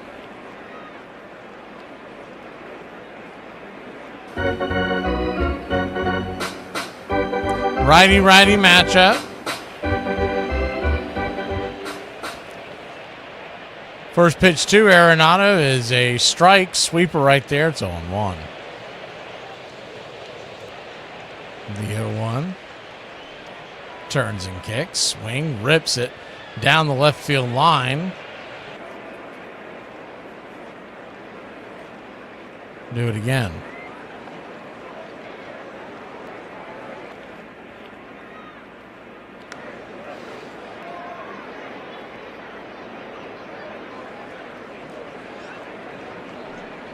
The 0-2 count.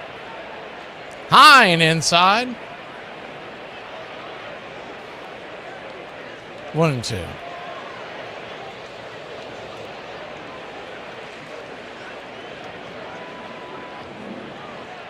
Pitch on the way. Swing. Chops it. That's going to be a Baltimore chopper into the infield, and it's going to be an infield single for Arenado. He's woofing it over there at first. I don't know if he's out of gas or if he pulled something. He is wincing. He might just be a little out of breath running in that cold air.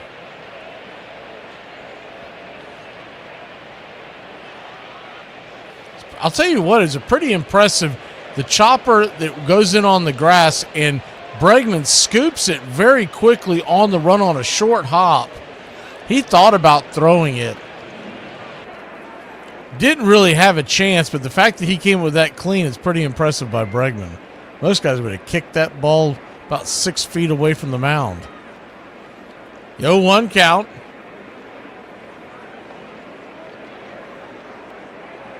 Yeah, he's been tough on me. I got him in my Dynasty League, Coco's. The pitch on the way, swing and a miss. He's been tough to hold on to, man. I'm really considering next week, if he hasn't picked it up, that he's going to be going out of my Dynasty League. Keep open for the best, but once again, it's you get those cold temperatures. These batters go through it the first few months. Pitch on the way to Thomas, swing and a miss, strike 3. Foul tipped into the glove. Good job by Kelly to hold on, and there's 2 down. I'll tell you what, I'll give you Messick for Shohei Ohtani. Even Steven, fair trade.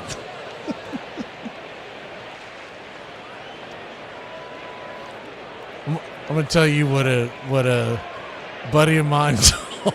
So we were in this league years ago. In fact, a lot of us are still in the same league, but this is a pretty funny story. I don't remember the players involved. All I remember is we're playing fantasy. I think it was fantasy baseball. It could have been fantasy football. Not really the point. Is the first pitch on the way is right there at the knees. It's 0-1. And whoever he was trying to get from him wasn't a top-tier player. He was just a player he was wanting to add to help shape his team kind of thing. The 0-1, outside wide, 1-1. And I think we were doing it online by then, but a lot of this was us all working together and we were talking back and forth. And so the guy who's trying to get the player comes to me and goes, you know what that son of a gun told me? I was like, what's that? Is the 1-1 pitch, swing. Chops it on the ground over to short. Dansby will flip it to first. I'll finish that story when we come back. We go to the bottom of the 4th. Cubs lead it 3-1. Well, what are y'all doing? Screwing? I don't play that. I was just mad. You know I ain't mean it. Because why the fuck would you put my dog up for adoption, Tawanda? You had to mean that. An hour ago, my granny was a bald head, but now you want to go get seafood. Girl, you. Because my granny got a full head of hair. You. If you mad, throw a shoe. Why you in here punching TVs? Go get your damn purse, because I just got that TV for Black Friday. You mean the world to me. I'll never do that again. You said that when you tried to hit me with your car at Target. You're out of control. We're here at spring training. Let's check in on Anthony Rendon real quick. That's never been a top priority for me. This is a job.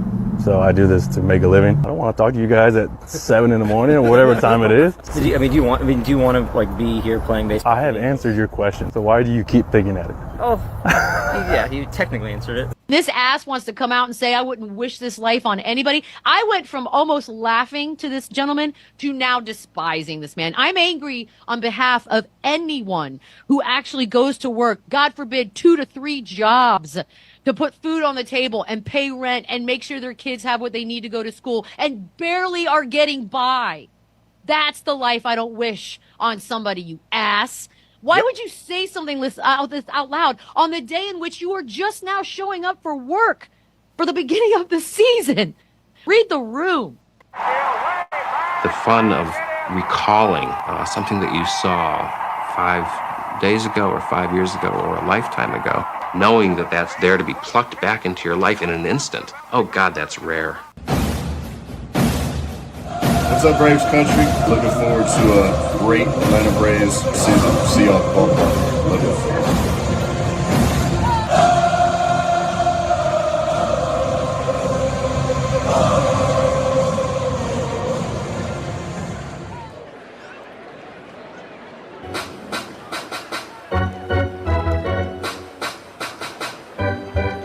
First pitch on the way from Gallen to start the bottom of the 4th.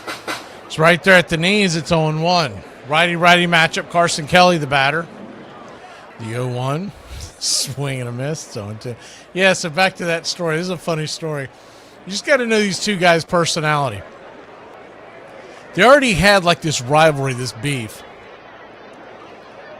One guy's a Detroit fan. The other guy's a Yankee fan. The Yankee fan is the one that's a little more hot-headed. And the Detroit fan is a little more laid back and always just kind of knew what to say to drive this guy nuts. The pitch in the dirt's 1-2. So to give you a backdrop on it, earlier in the friendship, a few years before, the guy's a Detroit fan, but he was pulling for Arizona in the World Series. The 1-2 pitch swing, rolls it on the ground, and that'll just get past the shortstop, and it's a leadoff single for Carson Kelly and the Chicago Cubs. And so he kind of jumped on a bandwagon of pulling for Arizona because his dad lived out in Arizona kind of thing. He had visited out there, so it became like his second team.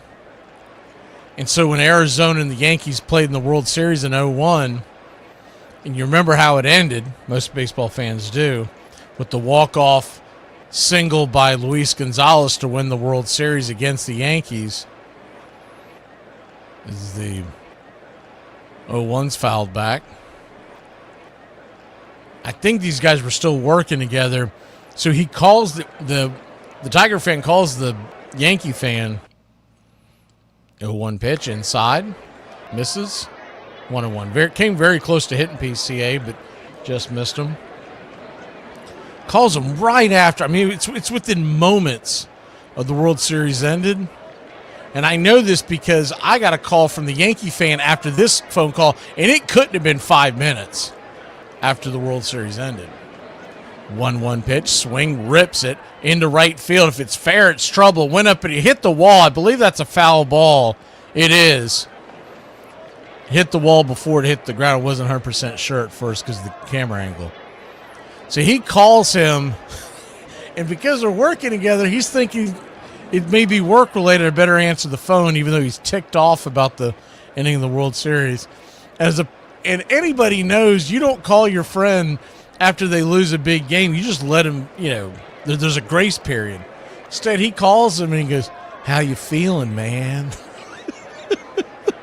You doing okay? You hanging in there, buddy?"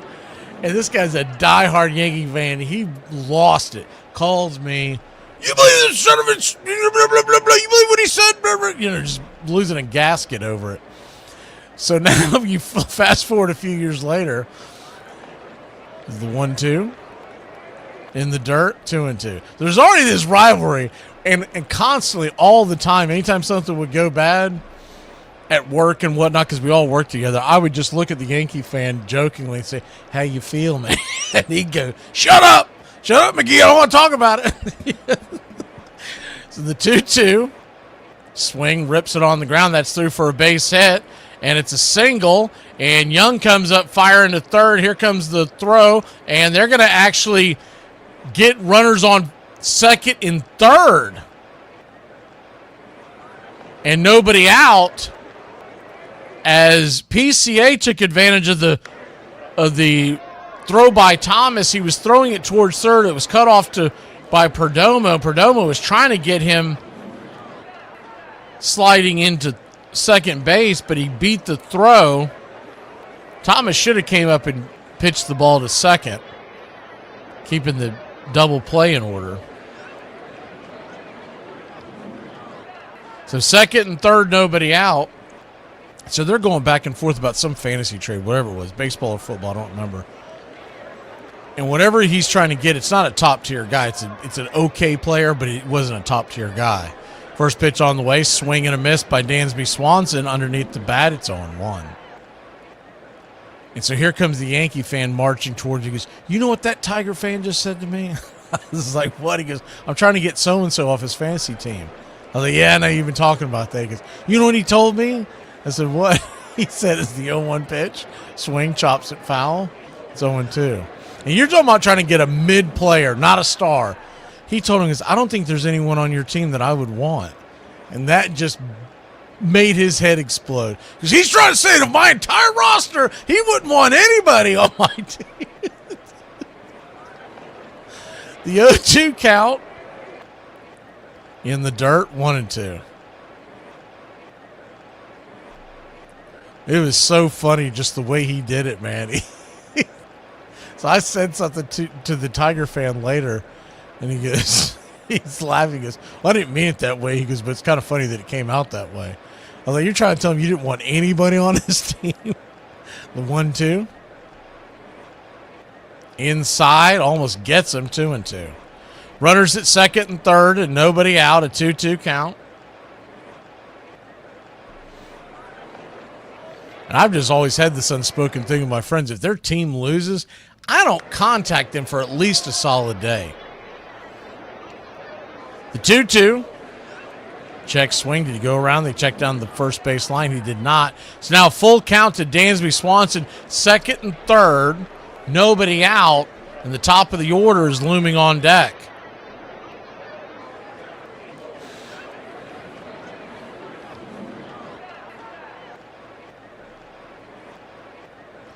The payoff pitch. Swing, rips it down the third base line, foul. Went with the sinker in on his hands. Dansby swung at ball 4, but you can understand why he swung at it. It was coming in on him. Started in on the plate and then dove inside at the last second. The payoff pitch.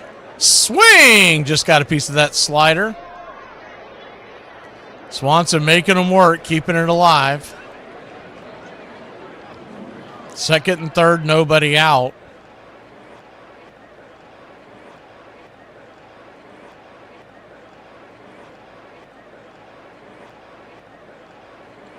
The payoff pitch to Swanson. One more time. Swing! Went with the changeup inside. He's going back and forth, in and out.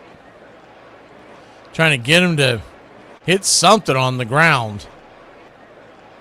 This will be the 8th pitch of the at-bat.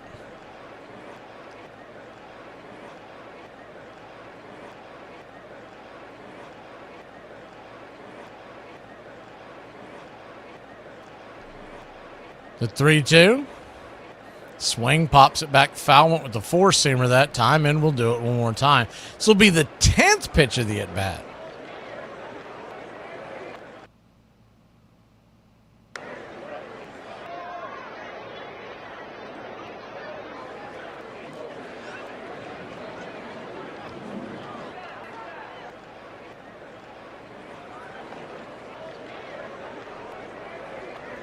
Full count.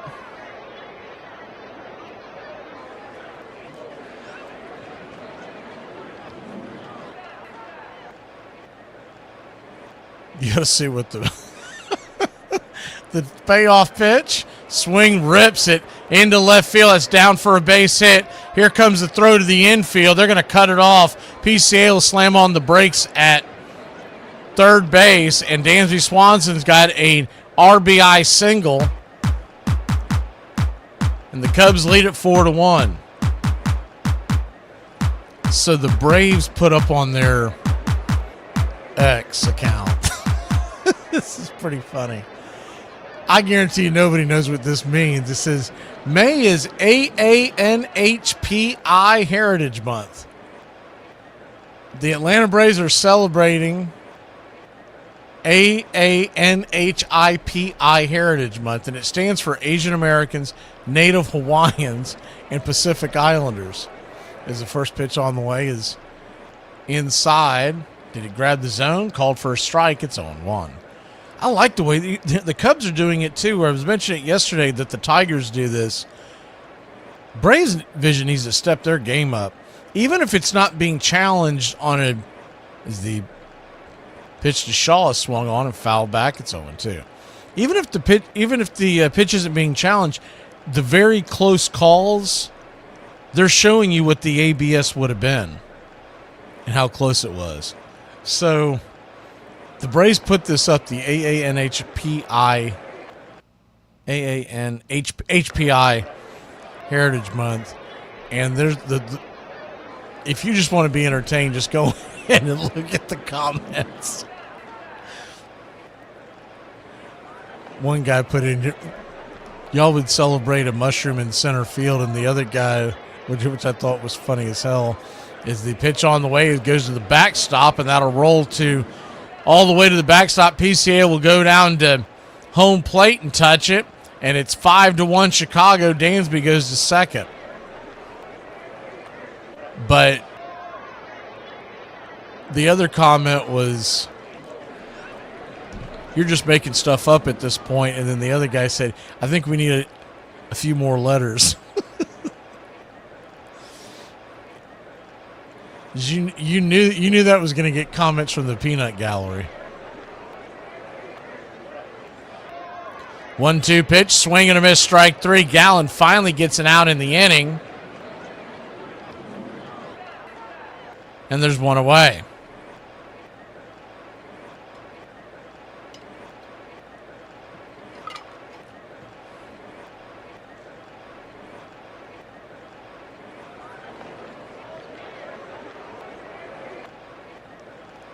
Ballesteros comes to the plate. The .333 batting average. First pitch on the way. Check swing. Bangs it back foul. It's 0-1. You would think so, but just in general, the way it's worded, it's just, honestly, it just feels like they're grasping at straws. The 0-1 pitch. There is action in the Arizona bullpen. Pitch in the dirt. 1-1. But if you want to be entertained, give it a few hours and then go check the comments, because I guarantee you're going to be laughing. You kind of set yourself up for that when you put those kinds of posts in. Flips it over to second. Keep Swanson close by. Runner at second, one out.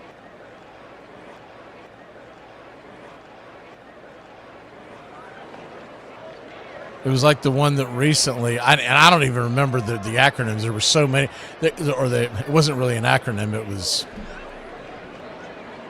11 or 12 letters in a row. Is the pitch on the way is foul back, 1-2 to Ballesteros.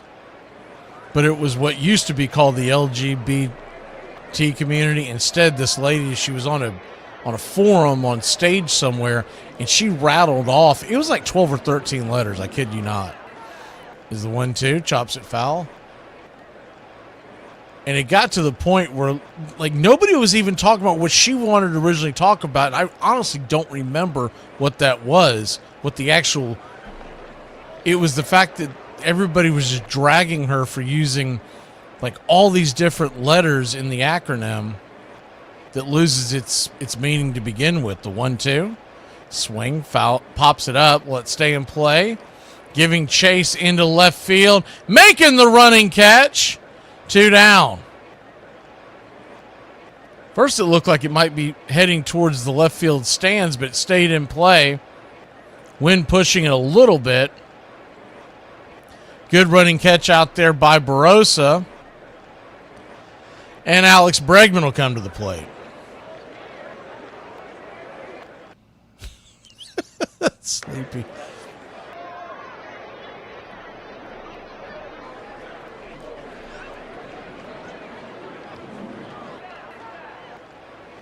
First pitch on the way is a fastball off the plate, four-seamer, 94 miles an hour to Bregman. It's 1-0. Braves will have Grant Holmes on the bump tonight against Quintana. And tomorrow it's Chris Sale Day, the 1-0. Right there for a strike, 1-1. And Sunday, the return of Spencer Strider. I'm just hoping him starting in Colorado doesn't mess him up. 1-1 count. I'm really surprised they didn't start him in the Seattle series the next day. The 1-1 pitch, swing, rips it into left field, and trying to make the diving catch out there is Barossa. That ball's going to get all the way to the wall. Bregman heading from second, going towards third. He'll hit the brakes and turn around, but it's 6-1 Cubbies. Barossa trying to make that diving catch. You can't really blame him on that because If he doesn't dive for it, the run's going to score anyways.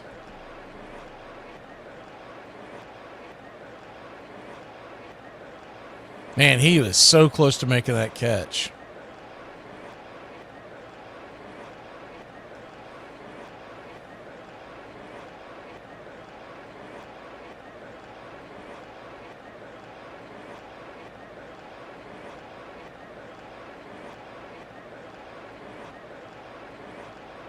And it looks like that's going to be it for the Diamondbacks starter, Zach Gallen. Man, if you have him in fantasy, he spit the bit. We'll be back in a flash.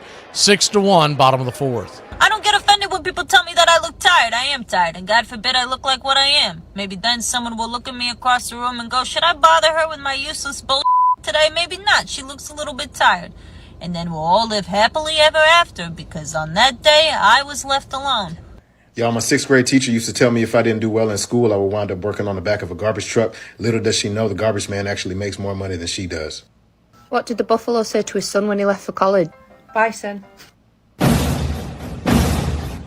Hey, Braves Country, this is Mac McGee with Braves Country Radio. We are bringing you pitch by pitch, play-by-play of your Atlanta Braves all year long. Please like and subscribe today. It's free, and it helps us bring you more of the game we all love. Braves Country Radio, your home for the classic call of Braves Country Baseball.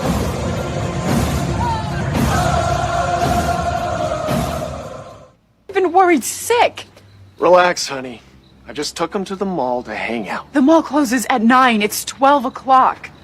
You stopped off for ice cream. When the did we get ice cream? Baseball means what those of us who hold it in our heart need it to mean. It can be a game, a pastime, or it can be something by which we measure the seasons of our lives, or it can be something that serves metaphorically for the battles, the wars, the triumphs, and the tragedies of any form of human conflict. I'm content for it to be a game, and I think that more than anything else tells me that there's something in the world that I can count on, and that's never going to let me down. Please like and subscribe today. It's free, and it helps us bring you more. Braves Country Radio, your home for the classic call of Braves Country Baseball. Ryan Thompson coming on. Right-hander with a 3.97 ERA and 11 innings pitched so far. First pitch on the way from the sidewinder. Drops it in there for a swing and a miss at a strike. It's on 1. Happ the batter. Ian Happ. He's already scored a run and a walk. He has struck out as Moreno and Thompson are having an issue.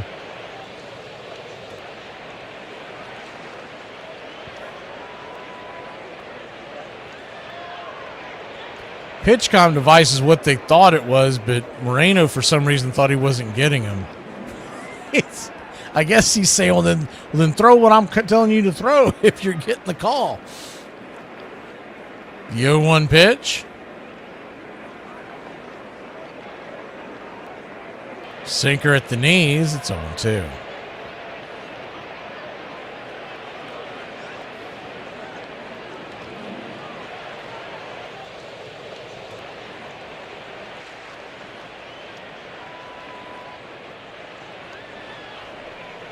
Oh, 2 count.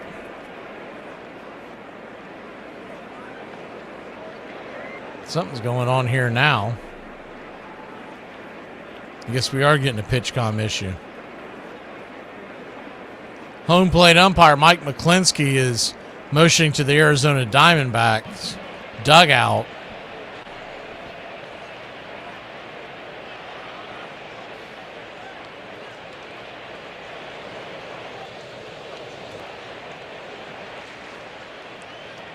Bat Boy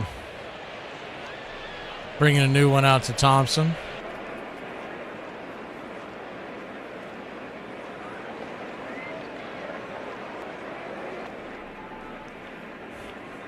So an 0-2 count.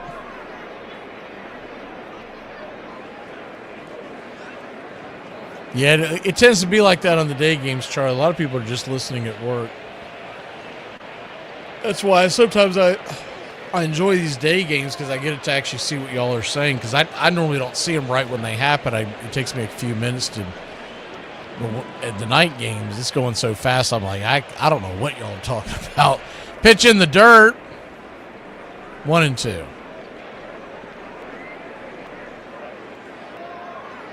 Braves 8:40 in Colorado tonight, Coco.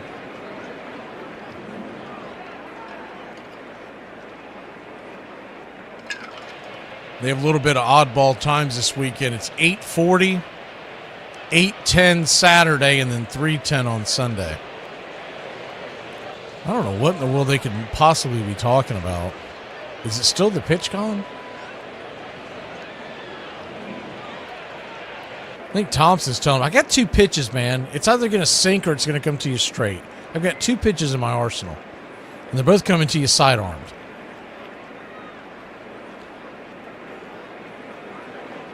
Thompson comes set. Brings it. Outside wide. So a 2-2 count. We've seen Thompson before. Isn't he pretty tall? Yeah, he is. He's a tall sidewinder. You don't see a lot of guys 6'5", 210 pounds. Sidewinding as the pitch is outside. With the sinker. He goes sinker slider pretty much. Those are his 2 pitches. Payoff pitch.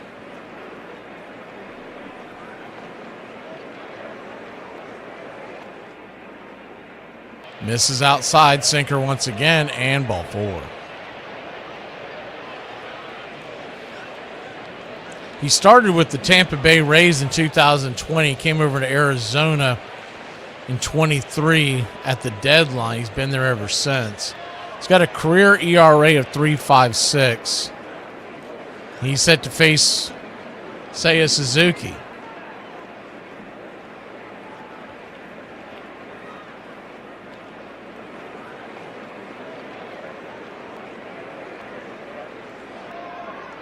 He's still having problems with his pitch. I think this is user error at this point. Someone go out there and show that hillbilly how to. What is he doing? Someone didn't charge the PitchCom devices, is what happened. Where's he from? Turner, Oregon. Yeah, that hippie doesn't know how to work a PitchCom device.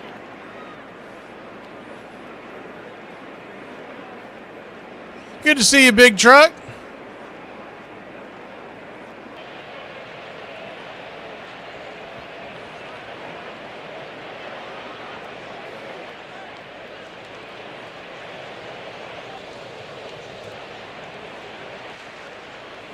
Anytime that we give on Braves Country Radio, Coco, is Eastern Standard or Eastern Time. First pitch to Suzuki. Man, that is a filthy little slider. Slid in from the hip and dropped into the zone. It's 0-1. Eastern Time is the only time we ever give because that's where the Braves play, so there's no points of confusing people. The 0-1. Inside, 1-1. We used to do that whole Central thing and everything when we first started because we have so many that live in Central Time. And finally, about a year or 2 ago, actually it's been longer than that, probably 3-4 years ago, we finally just said everything's Eastern. Just it is what it is. Do the math. The 1-2 count, and we used to do that when I lived in Central Time Zone, and I would I was on a couple radio shows back east.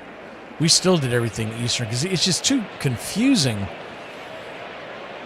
The pitch is inside. And then don't get me started on Mountain Time where they don't change. So you got to get I give up on that one.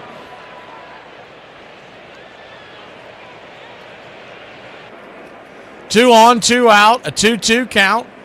The pitch on the way, outside wide, 3-2. Slow moving ball game. A, the Diamondbacks can't get anybody out, and B, Thompson can't figure out what a PitchCom device is for. So the runners will be on the move now. The payoff pitch. Swing, rips it over deep into the hole. It's short. Fired by Perdomo, one hopper. Good play by Geraldo Perdomo, and that'll end the inning. But not before the Cubs put 3 more on the board. It's 6-1. We go to the top of the 5th here in Chicago. At the tone, leave your name and message. I'll get back to you. Just a drink. A martini, shaken, not stirred. Hell are you doing? I told you we weren't getting involved. You got us involved when you brought us here. Where are you from? What's your real name? What was it before you changed it? Giuseppe. That's all you need, one thieving wop on the team. It's much better than you stinking Irish. Oh, I like him. Just a drink. He can play. He can't throw. He can't throw and he can't field. Why do you like him? He gets on base. You want answers! I want the truth! He gets on base, so do I care if it's a walk or a hit? You do not. I do not. Just a drink. What draws my admiration? What is that which gives me joy? Just a drink. Baseball. A man stands alone at a plate. This is the time for individual achievement. But in the field, part of a team. Part of one big team. Sunny day, stands full of fans. What does he have to say? Just a drink. I get nowhere unless the team wins. A day may come when the courage of men fail, but it is not this day. Just a drink. Yippee-ki-yay, mother. Forget it, he's rolling. I think he'll ever get out of here. One day, when I got a long white beard and 2 or 3 marbles rolling around upstairs. Get busy living, get busy dying. Just a drink. Do you really want to get him? What are you prepared to do? If you open the ball on these people, you must be prepared to go all the way. Here's how you get him. He pulls a knife, you pull a gun. He sends one of yours to the hospital, you send one of his to the morgue. That's the Chicago way. Just a drink. The Lord hates a coward. Do you know what a blood oath is? Yes. Good, because you just took one. Just a drink. Go ahead. Make my day. You can't handle the truth. Did it ever occur to you I just might go tapioca and throw you out of one of the windows? Just a drink. Perfect. Shaken, not stirred. Cheers. Cheers.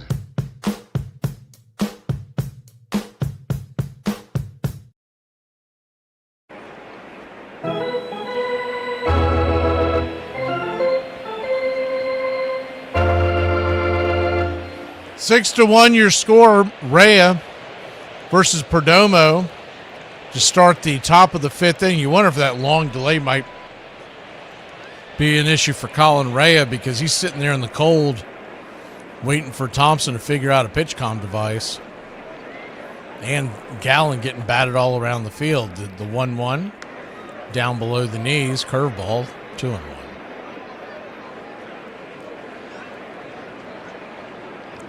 2-1 count.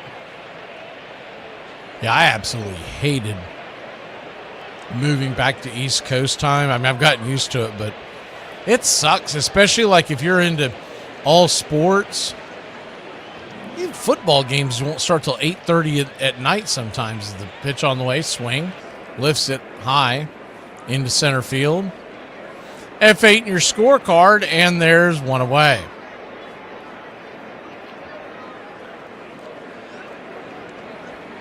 Remember years ago, I lived in Tallahassee,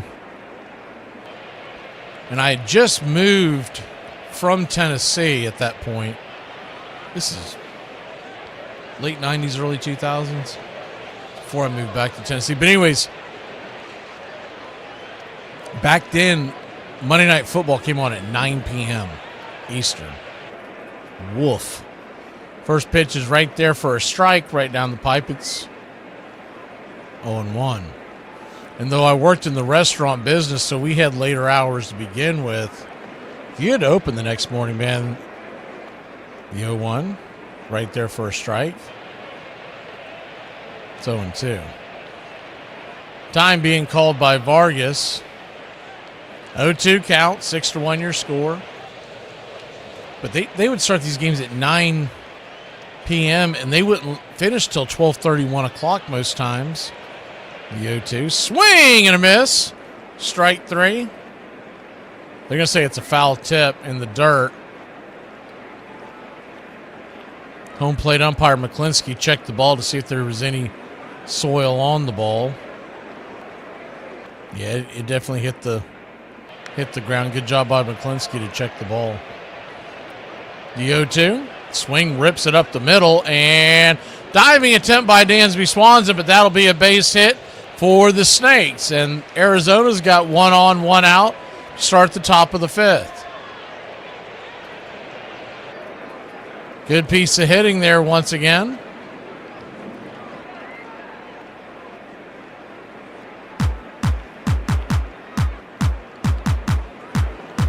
But I specifically remember there was a game on Monday Night Football. The Buccaneers were involved, and we always went out to the sports bar as the first pitch is outside for a strike. Corbin Carroll, it's 0-1. We always went to the sports bar to watch the Monday Night Football games. I had to open the next morning, had to be at the place by, I want to say 7. This is the 0-1. This is high 1-1. And that game did not end. It was a shootout. It was the Buccaneers, and I wish I could remember who they were playing. But I just remember the Buccaneers were playing because we were in Florida, and there were a lot of Buck fans. And so we were out to all hours on that game as the 1-1 in the dirt, 1-2. Needless to say, I wouldn't have passed a breathalyzer by lunchtime on that shift, man. That was a rough day the next day. They finally changed it. At one point, they finally changed Monday Night Football to 8:30 and then 8:15. Now I think it's back to 8:20. As the pitch to Carroll is hit on the ground and over to second. That's going to be an E4 in your scorecard. Shaw's going to get rung up with the error. He had a hard time getting it out of his glove and kind of kicked it around. So first and second, 1 out.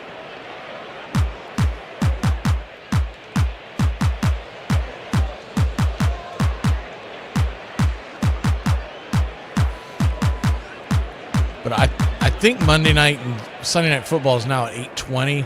And even that's, I mean, it's too late. Like, get it started. Let's go. First pitch on the way is upstairs, misses high for a ball. It's 1-0. I still contend that the Braves shouldn't be waiting until 7:15 at night to start 162 baseball games. The 1-0 swing, fouls it back. 1-1. I still say the Braves should be playing at 7:05. That should be the latest for anybody to play is 7:05 local time, whatever your local time is. 6:05 or 7:05, however you want to do it. 1-1, swing and a miss. 1-2.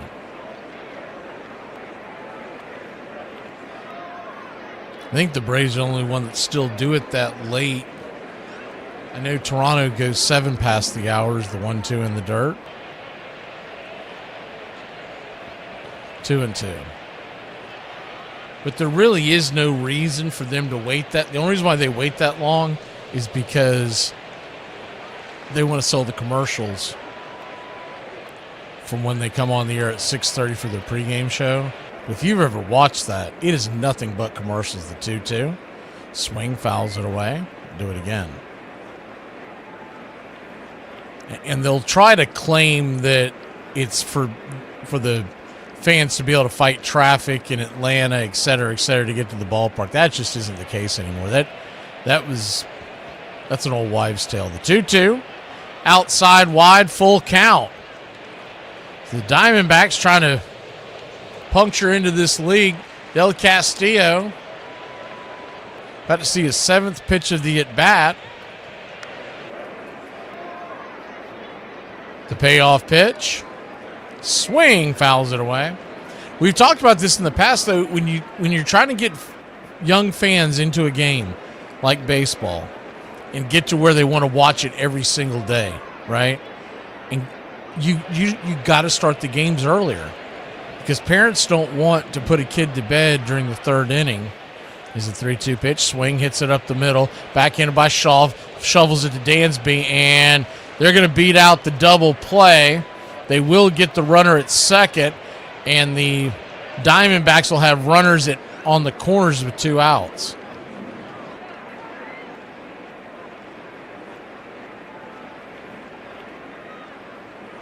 No, I don't do the sports talk anymore, Big Truck. It's not worth it.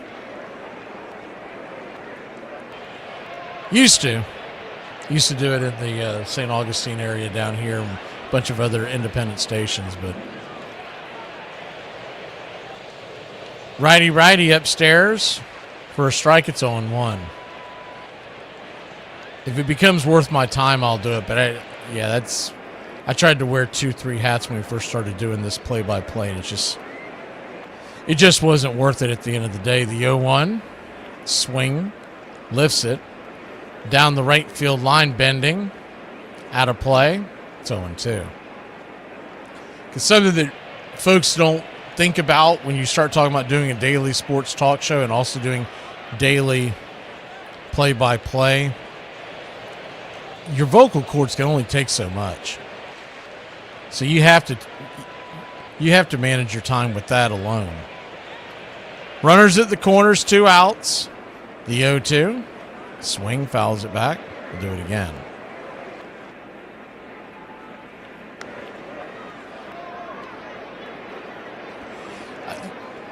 Did a big truck. We were on, what is it?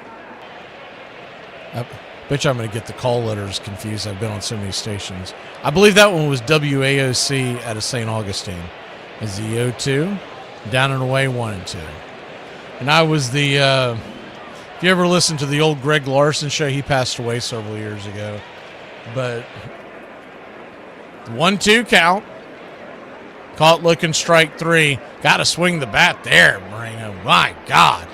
Trailing by 5, and you just take one down the throat. We'll be back in a flash. 6-1, Chicago leads the Diamondbacks. Every day I get up and do housework. I do the dish. What's wrong with your face? Because your audio doesn't match your video. It's quite perplexing. That's what my face does when it doesn't make sense. If anybody can have you, what I'm supposed to do with you? You like a roach. You at everybody's house? Nah. You don't even know your worth. You giving yourself away for pennies on the dollar. Then you want to come to me acting priceless.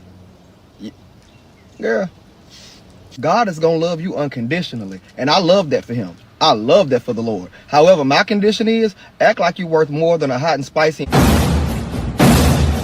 Hey, Braves Country, I'm Mac McGee. Join us for Pitch by Pitch, Play by Play, the classic call of Braves Country baseball. We're bringing you Atlanta Braves baseball all year long. Jump into our pregame show, Braves Country Today, just before first pitch.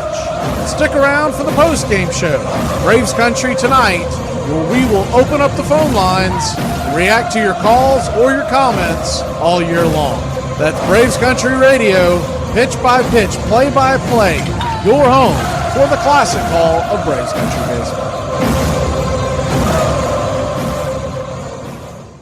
I know so many times at the ballpark when I'm sitting with my kids, I look at them and their excited faces and the fact that they love baseball just like I do, and remember the days when I was at Ebbets Field with my own father, who died before they even had a chance ever to know him, and he was the most wonderful character, Michael Francis Aloysius Kearns, with this optimistic view of life. And I know that they know him through baseball, and sometimes when I close my eyes, it's almost as if he's there and not my kids, and then it all gets mixed up together. If there is a magic in baseball, I'm sure that's what it is.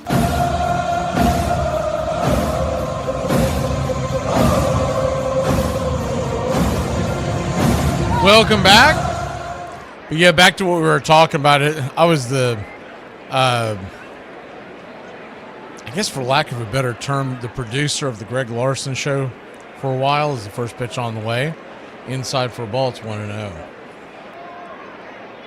I would take the calls and then relay them to Greg, and he would do his thing. Greg Larson was like a sports talk legend up here in North Florida for years. Pitch on the way, swing, ball hit into the gap. That's going to roll around and get down where the green grass grows up against the ivy. Young comes up, firing the ball to the infield. He'll stop it first, but it's a leadoff double for Michael Bush. Good piece of hitting there. Roped it into the gap.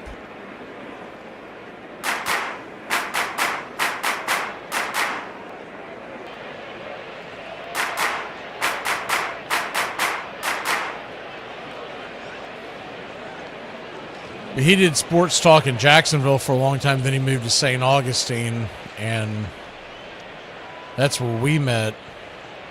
And he actually, it's weird. He was from Wisconsin, but he grew up a huge Braves fan. His first pitch is right there for a strike. It's 0-1. And that's the main reason why he and I got along instantly. Because he was a Braves fan from back in the Milwaukee Braves days. That's how far back he went. The 0-1 count, swing, chopper back to the mound, and they're going to get the runner caught in a rundown between second and third. Bush will try to stay alive long enough, and he will. So the runner, Carson Kelly, will make it down to second base. Or did he stop? I could have swore I saw him coming into the picture. He did not. He stopped. That must have been one of the Arizona defenders coming into the picture. I could have swore I saw a Cubs jersey going into the picture, but instead, unless he ran back.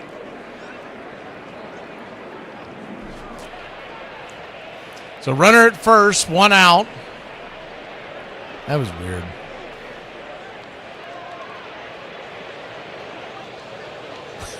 Me too, Deb.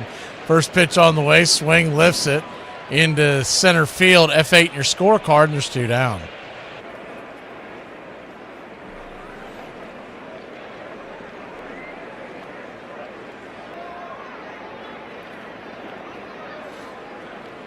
Kind of bounced around all over in the restaurant business in the 90s and mid-2000s. So I was on a ton of different radio stations. So from time to time, I'd move to a city, and I'd be chefing or bartending somewhere, and we get to know someone in the area, as the first pitch is right there at the knees to Dansby Swanson. It's 0-1. And before you knew it, I would be in there helping out on a show from time to time, but consistently we were in the Mid-South. The 0-1. Swing, lifts it high into center field, and underneath it to make the catch is Alec Thomas, and that'll end the inning. So the Cubs kind of ran themselves out of that one. 6-1 your score. We go to the 6th inning here in Wrigley Field on a Friday. You know, they say, like, money doesn't buy happiness. First of all, that person had money. Secondly, like, I don't know who they are. But I do know that I'd like to form my own opinion on the subject. I need people to understand that if I text you H-E-H-E, it's not it's it is not it's they're 2 completely different vibes. You know, I talk about I got a reputation. I used to be a hoe. I ain't no hoe no more. I ain't been no hoe in a long time. I'm trying to change. You were a hoe. Back in the days. How long haven't you been a hoe for? For a little minute. For a little minute. You have any idea how fast you were going? Funnily enough, I was just talking to my friend about that. Our speedometer's melted, and as a result, it's very hard to say with any degree of accuracy exactly how fast we were going. 78 miles an hour. 78, huh? Well, yeah, I could buy that, sure, I guess. You would know better than us. Do you feel this vehicle is safe for highway travel? Yes, I really do. I believe that. I know it's not pretty to look at, but it'll get you where you want to go. Now, you got no outside mirror? No, we lost that. You have no functioning gauges? No, not a one. However, the radio still works. It's clear as a bell. Well, I know everyone here is like, how do we date you? Thank you. You can't. And not just because I'm not totally out of the woods with this UTI I have right now, but also, thank you. Oh my God. The feeling of connection, bat against ball, ball back and forth with your father or your brother. The idea that you can throw a piece of yourself out there into the ether and it comes back to you. This is the promise of everlasting life, that it's not going to end, it's going to come back to you.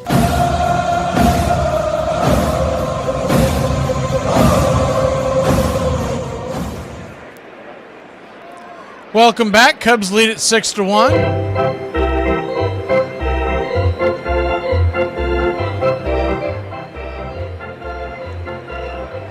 Righty, first pitch is a strike there to Fernandez. It's 0-1. The 0-1 swing drops it into left field, and it's down for a base hit. The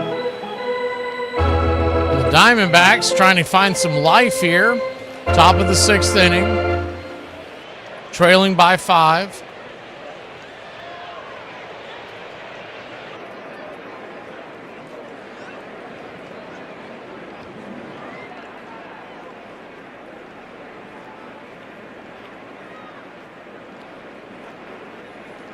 First pitch is down and away to Nolan Arenado. It's 1-0. We haven't done this in a while.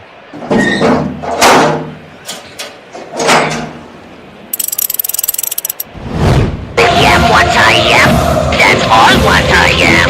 It's time for Who Yam I? Who Yam I? Where we give you some clues and you try to guess the player in mention. It's a 1-1 count as the sweeper was fouled off. We'll pull the screen back in case there's any movement on the base paths. Who Yam I? First pitch on the way. Off that 1-1. Bends down and in. Swing and a miss. 1-2. By the way, Ray is at 98 pitches. I'm a former player. I played for the Phillies and the Cubs. So I played here on this field. In Chicago is the 1-2. Outside wide. 2-2. I only played in the 1980s. It was the only decade that I was in the major leagues for. And flip it over to first real quick to keep the runner close by. Won a Gold Glove award. I was also a coach for the Cubs at one point.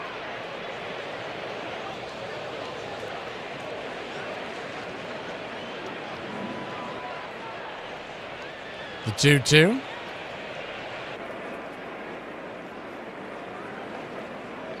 Outside, just misses, full count. Was born in the Midwest. I'm still around and kicking. At least according to the internet, I am. There's a lefty warming up in the pen for the Cubs. The 3-2. Fouls it away. Do it again.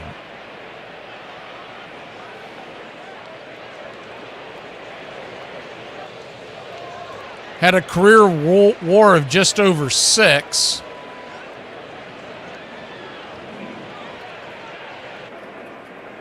But did win a Gold Glove.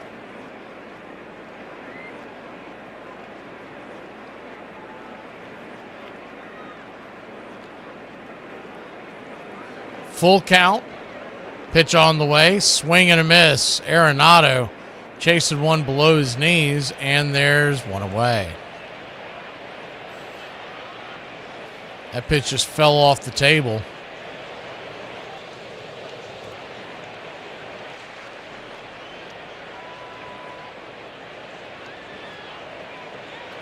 And that's going to be it for Reyes. He gets a standing ovation from the Cubs crowd. We'll stick here with you during this with the Who Yam I.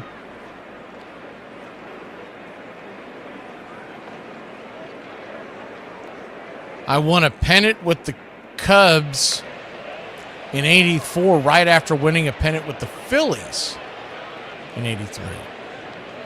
Or, excuse me, not a pennant. I won the division with the Cubs in '84. They ended up losing to the Padres. After winning the pennant with the Phillies in '83. I was on the 1980 World Series championship team.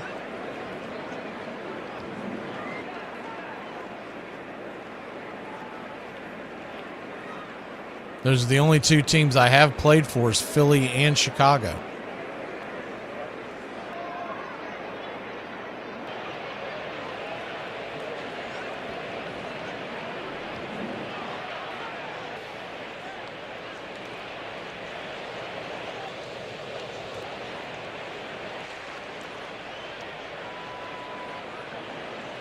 I finished with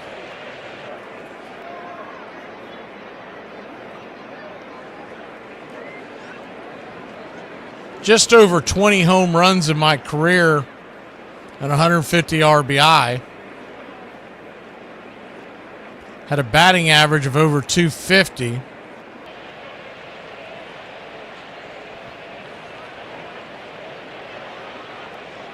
It's not Andre Dawson. Andre Dawson would take exception to that. Yeah, he had a lot better numbers than that. Imagine if Andre Dawson would do that in half a season.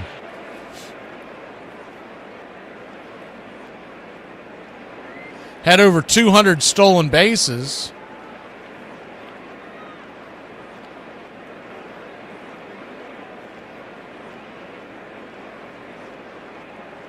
As the left-hander coming on, Rollison for the Cubs fires the first pitch inside at the knees to the right-handed bat of Tawa. He is on for Thomas.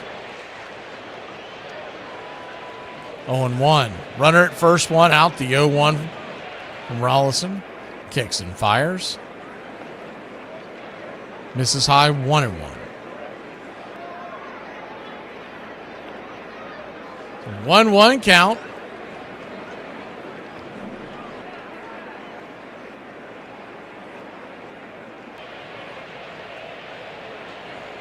Brings it down below the knees.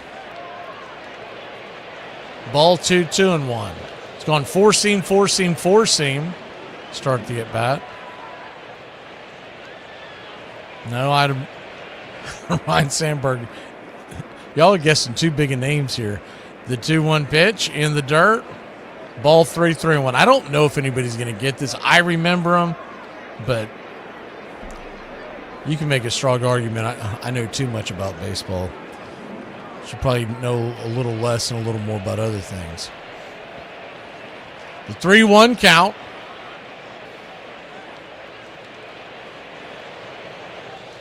Never wanted something important to fall out of my head, so I always concentrated on baseball and other sports. 3-1, fouls it back. It's a full count. No, Jim, that's not a bad guess, though. Larry Bow is actually a pretty good guess.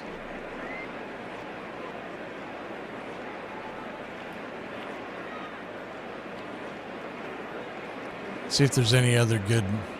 He was a first base coach for the Cubs, if that helps out. Is the 3-2. Misses high, ball 4, so he'll head on down to first. And you got runners at first and second. Still only one out, and Arizona threatening here in the top of the 6th inning.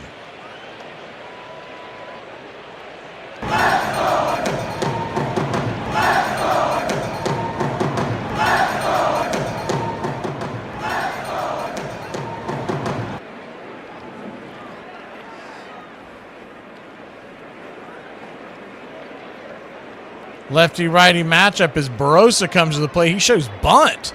Drops a drag bunt. Pretty good drag. That ball's going to hit the base, and we're going to get a run across. It's going to be 6-2 as the ball hit the base. The third baseman, Bregman, let it roll by, hoping that it would end up in foul territory, and it was actually moving pretty quickly for a bunt, and it was almost worm burner type. Bregman let it go by him, as it did look like it was starting to turn, but it picked up such momentum and ended up hitting the base, and it rolled past into very shallow left field. By the time they corral the ball, it's runners on second and third and one out. This will be the one for any of you older fans will remember this. This is the one that I think will get it for you.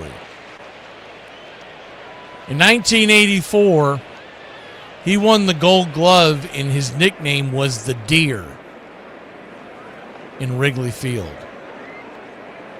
The 1-0, down and in, 2-0. 2-0 count.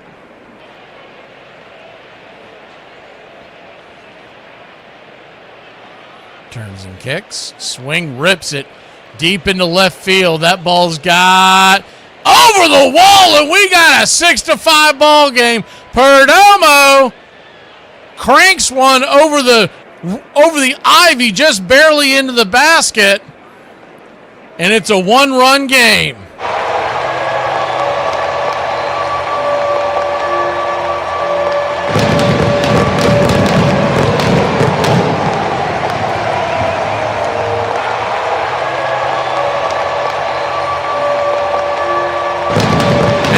Did it fly? 366 feet. And the Diamondbacks are back in this one as they talk to Rollison.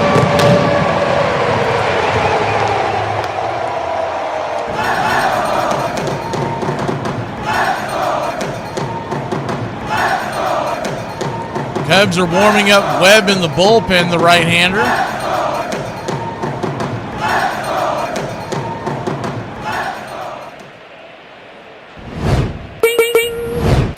Jim got it. Rob Denier. Actually, it's Bob Denier, but close enough.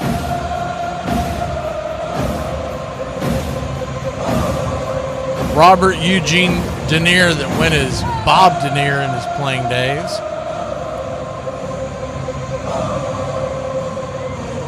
First pitch is down and in for a ball. It's 1-0 to start off to Vargas. Lefty-righty matchup. The 1-0. Turns and kicks. Drifts one in there for a strike. 1-1.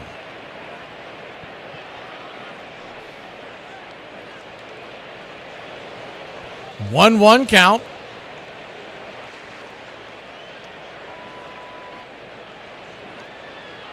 Swing, rips it down the left field line, and that's a fair ball. Taking a wide turn, but putting on the brakes is Vargas, and the hits keep coming. It's 6-5.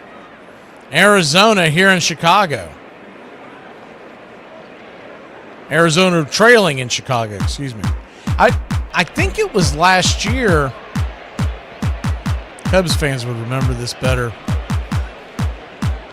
That the Cubs had a big lead on Arizona in Wrigley Field and ended up choking it away. And it seemed like it was a week after the Braves had done the same thing with Arizona. Arizona had an 7 or 8 run lead in Atlanta on a getaway day, and Snickers stuck with the pitcher for too long, and the Braves ended up losing that one. Corbin Carroll swings at the first pitch and fouls it back. It's 0-1. The 0-1. Misses high, 1-1.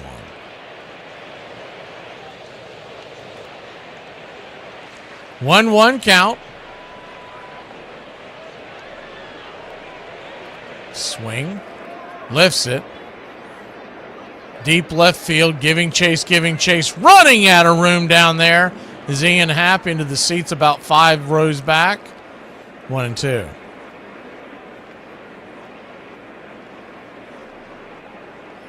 Yep, Tom, we've been talking about that all day. He's off to a great start.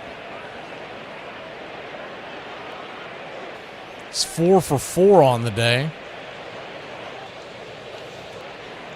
Flips it over to first real quick. Much more indicative number. Vargas has an OPS of 1125, which means he's getting some bases on those base hits. The 1-2. Outside wide. 2-2. I mean, 1125, that's Barry Bonds steroids number. That's cheating Barry Bonds. That's not regular Barry Bonds. The 2-2 count. Caught looking strike 3. Carroll. Frozen pizza on the outer edge.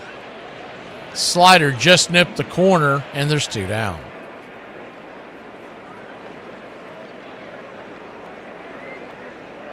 That pitch had filthy spin to it.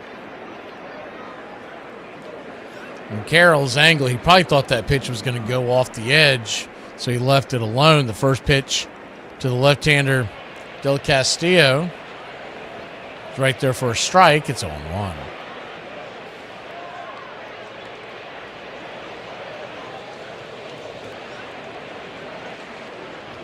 The 0-1. Check swing. Did he go around? He did. It's 0-2. So an 0-2 count.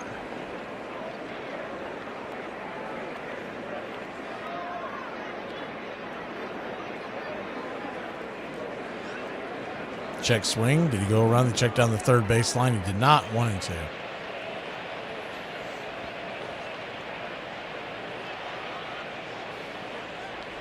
So that's why I like a guy like Luis Arias in the rotisserie league means much more than a regular league. Is the 1-2 pitch. Swing, pops it up. Back behind home plate. Kelly throws away his mask, chases it. 2 rows back into the seats behind home. We'll do it again. The rotisserie, his batting average has value, but in a regular league, in a modernized league, Arias has never been worth a hoot because he doesn't get you any bases, so it's a point here and a point there. 1-2 count. Swing, slaps it back foul. We'll do it again. Did y'all see David Allen Coe passed away a couple of days ago? That totally went past me. I didn't see it the day it happened. I saw it late last night. I was surprised to see, I don't know why, but I thought he was already gone. He's 86 years old, as hard as he lived. The 1-2, swing, fouls it away.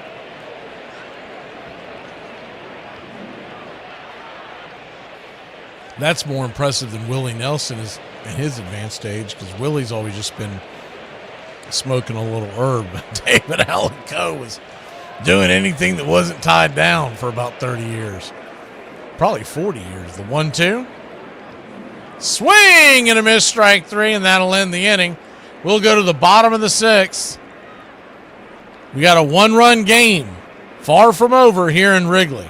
Now you listen here, you walking pile of panic attack. You're going to inhale, exhale your way through this bull.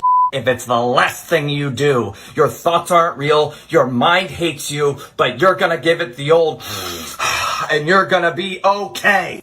Did you know that the St. Louis Cardinals didn't get their name from a bird? Before they were the Cardinals, they were the Perfectos. And those Perfectos were decked out in red socks, red trim, and red accents. On that team was one of the greatest pitchers to never win a Cy Young himself. At one of their games, a columnist from the St. Louis Republic named Willie McHale overheard a fan call their uniforms a lovely shade of Cardinal. Sometime after, McHale would begin to refer to the team as the Cardinals, and the fans began to follow suit. 1 year later, they officially changed their name to the Cardinals. Going forward, the birds on the bat would become their emblem, and it has been used ever since. And there you have it. The Cardinals didn't get their name from a bird. It came from a fan who was commenting on the color of their uniform.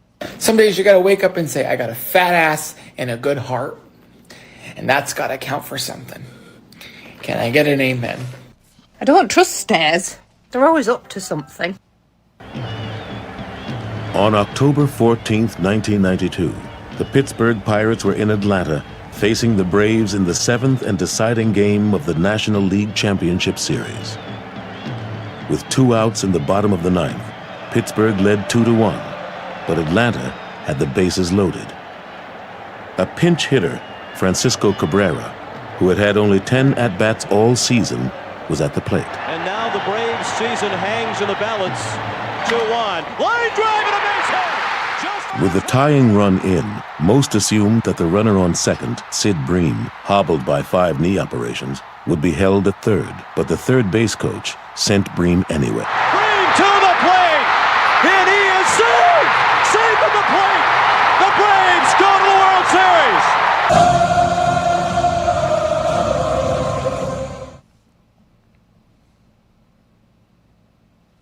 Welcome back.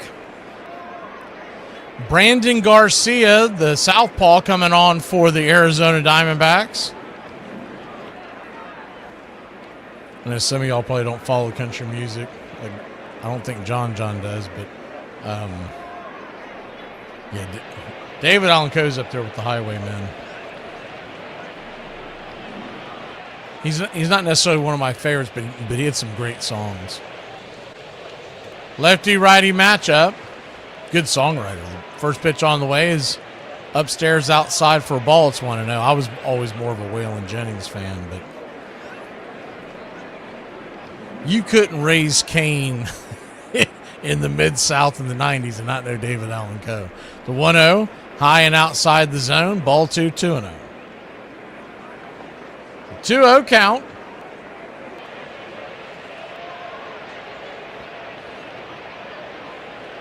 Six to 5 your score. Chicago leads Arizona. Bottom of the sixth is the 2-0. Misses for a ball, 3-0. We're going to get a challenge here.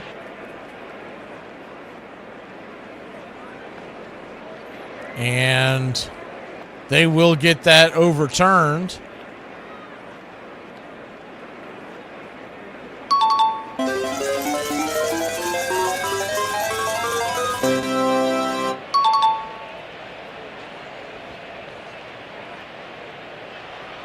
The 2-1 pitch, swing, lifts it out into right field. Making the running catch out there is Carroll. and there's one away.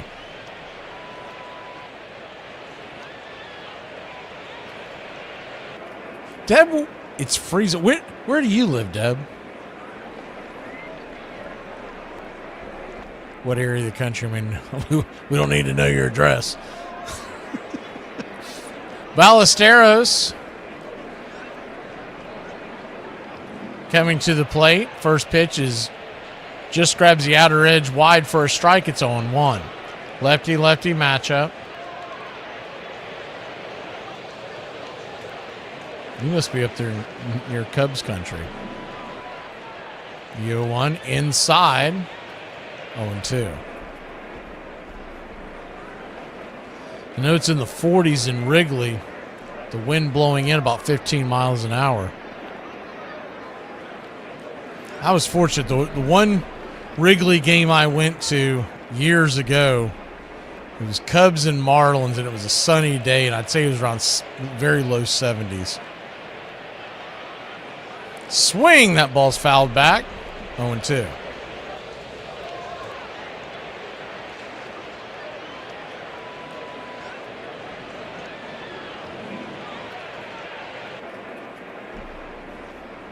The 0-2 count. Infield is back into the right. The pitch inside spins him around.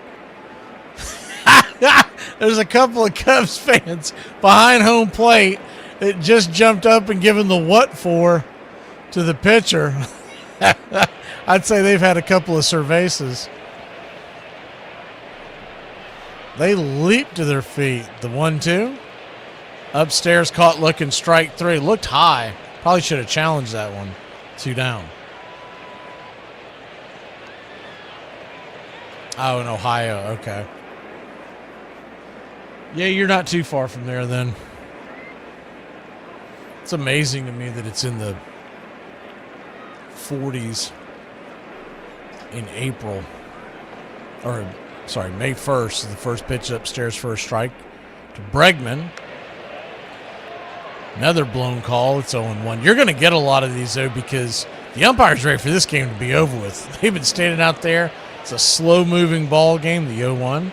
Outside wide, 1-1.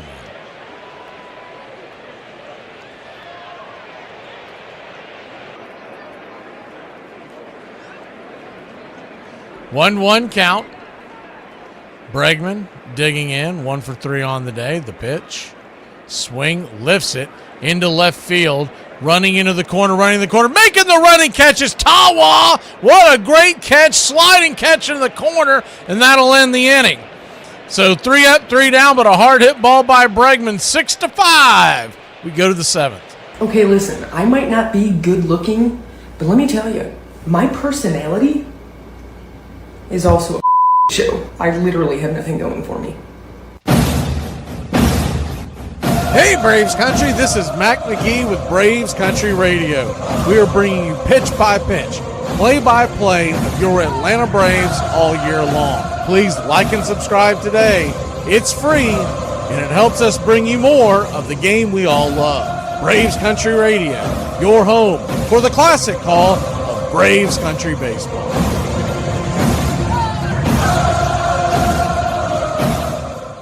I told my doctor I could only hear buzzing. He said, don't worry, it's just a bug going round. If you're just finding my content, I'd like to say, welcome to the freak show, darling. For the next decade and a half, Atlanta would dominate the National League, returning again and again to the postseason. The once promising Pirates would go in the opposite direction, often finishing at the bottom of the standings. And their supremely talented left fielder, who had almost thrown Bream out, would never again play for Pittsburgh. During the off-season, he would sign the most expensive free agent contract the game had yet seen. He would go on to become one of the greatest and most controversial players in the history of baseball. No one in baseball ever supported Bobby Bonds. The owner, the general manager, the press, the teammates, nobody in the game stood up for the father. So what Barry learned about baseball was great talent matters, great scholarship about the game matters, but you can't count on anybody in this game to stand up for you because they didn't stand up for my father.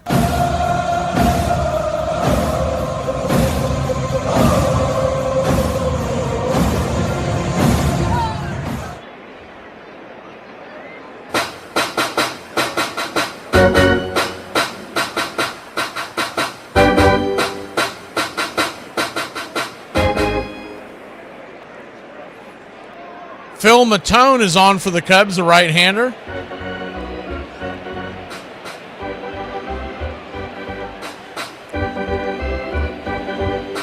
Righty-righty matchup. Moreno at the plate. First pitch. Upstairs for a strike. It's 0-1. Cubs come into today's play at 19-12. Diamondbacks 16-14. The 0-1. Outside wide, 1-1. Diamondbacks hope to get Corbin Burns back at some point this year. 1-1 count. Inside. Punches it back foul.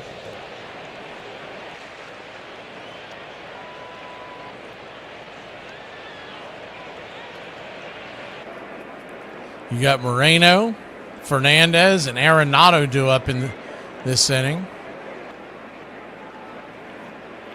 Pitch on the way. Swing and a miss. Strike three.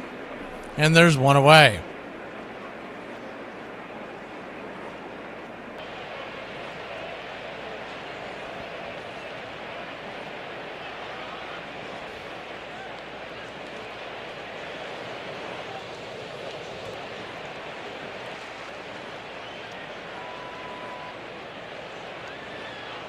One up, one down, and Fernandez standing in. Matone flips one up there. Looked like a sinker. It's 0-1.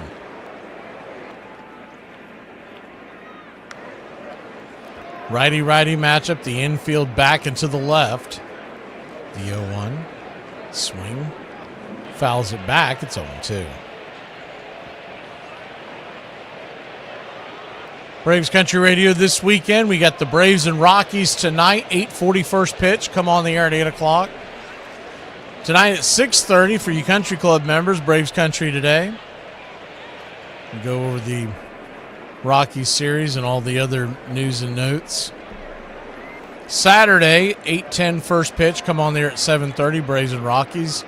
It's of course sale day on Saturday. The pitch on the way. Swung on. Hit high and deep into right field, twisting into the corner, running out of room, but making the catch up against the wall is Suzuki for out number 2. And on Sunday, we'll come on the air at 2:30 Eastern. First pitch right after 3 o'clock, and it's the return of Spencer Strider.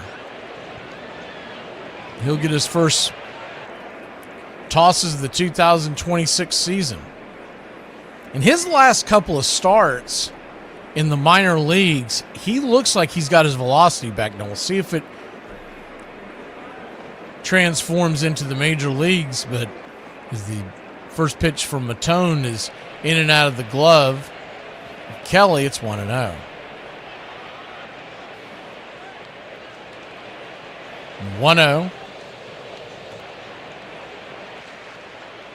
Swing. Lifted down the line, foul, 1-1. Arenado batting .277 on the air, 761 OPS. Much better than when we first saw Arenado in the Diamondbacks at the beginning of the season in early April. He was really struggling at the plate. 1-1 count.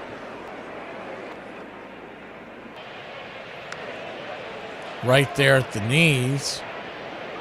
1-2.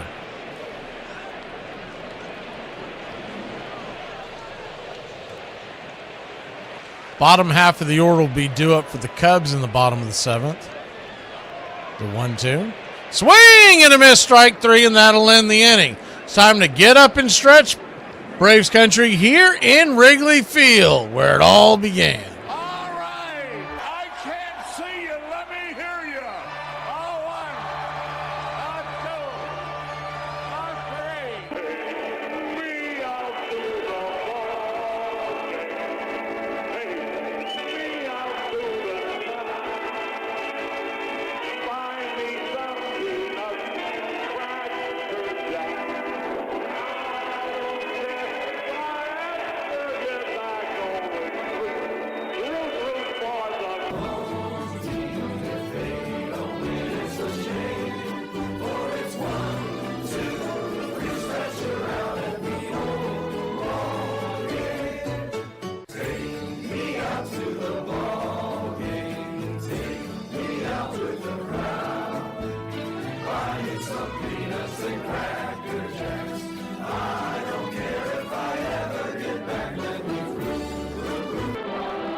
Welcome back. First pitch swinging by the Cubs. It's going to be a F9 your scorecard, one away. The Cubs must not have done their 7th inning stretch like they normally do. Normally we do these games, the break is an extra 30 seconds or so. It must have been because of the cold weather they couldn't get anybody to sing. First pitch swinging over here by Suzuki. That's going to be a 6-3, and that's going to be an out. 2 down.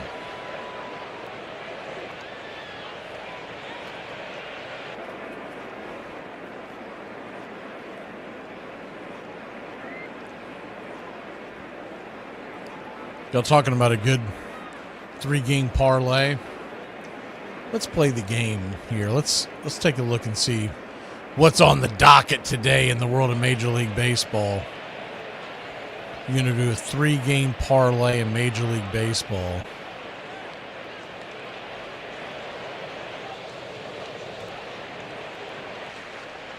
First pitch is outside wide to Michael Busch. For a ball, it's 1-0. The 1-0.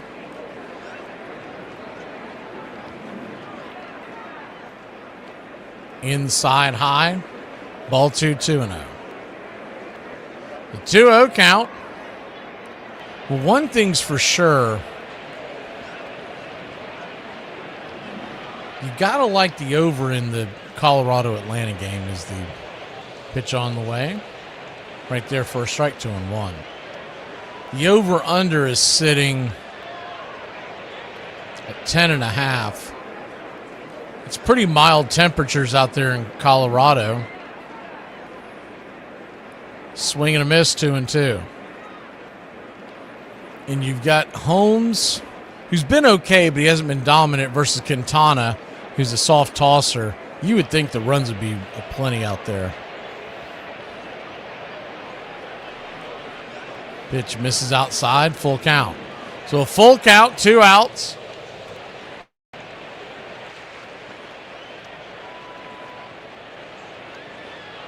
Turns and kicks. Swing and a miss, strike 3. Blew the fastball by him, and that'll end the inning. We'll go to the 8th in a 1-run game here in Wrigley. 106 miles from Chicago. We've got a full tank of gas, half a pack of cigarettes. It's dark, and we're wearing sunglasses. Hit it. I have come here to chew bubblegum and kick ass. And I'm all out of bubblegum. It's happy hour. When wins become losses and losses become wins. You guys going to happy hour? I'll come for a couple. Just a couple, though. Not like last time. I need a drink. When buying a beer, buying only one beer can cause a misalignment in your spine due to the uneven weight distribution. This can cause unnecessary back pain and potential spine issues. To prevent this, carry 2 beers, ensuring your body is balanced and proper health maintained. Afternoon, everybody. Put my pants on, one leg at a time. Does Barry Manilow know that you raid his wardrobe? Guess what? I got a fever, and the only prescription. Ladies and gentlemen, we interrupt our program of dance music to bring you a special bulletin from the Intercontinental Radio News. You're in Braves country. Everybody drink a beer. Salute. They're making it laws where you can't drink when you want to. This stinks! Pretty soon we're going to be communist country. This is total BS! Oh, yeah. For me and the Lord, you gotta understand it. We're on a mission from God. I'm on the radio every day!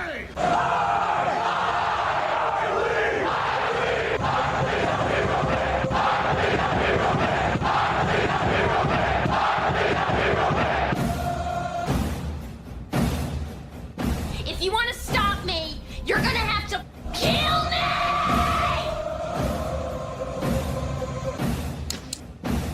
And you, music lover, you're next. You're so drunk you can't hit nothing. In fact, you're probably seeing trouble. I have 2 guns, one for each of you.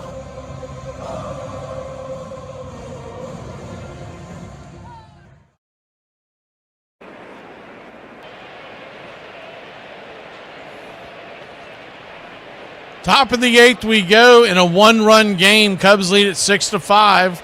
Webb, the pitcher, the right-hander, fires one to the plate. Tawa tries to drop a bunt. Bangs off foul. It's 0-1. I think I would be very tempted. You're talking about a 3-game parlay is what we're talking about, right?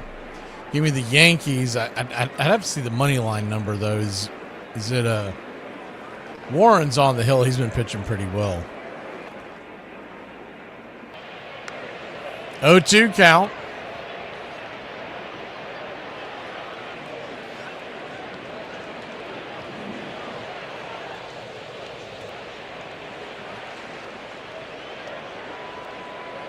Brings it. Swing, fouls it straight back. We'll do it again.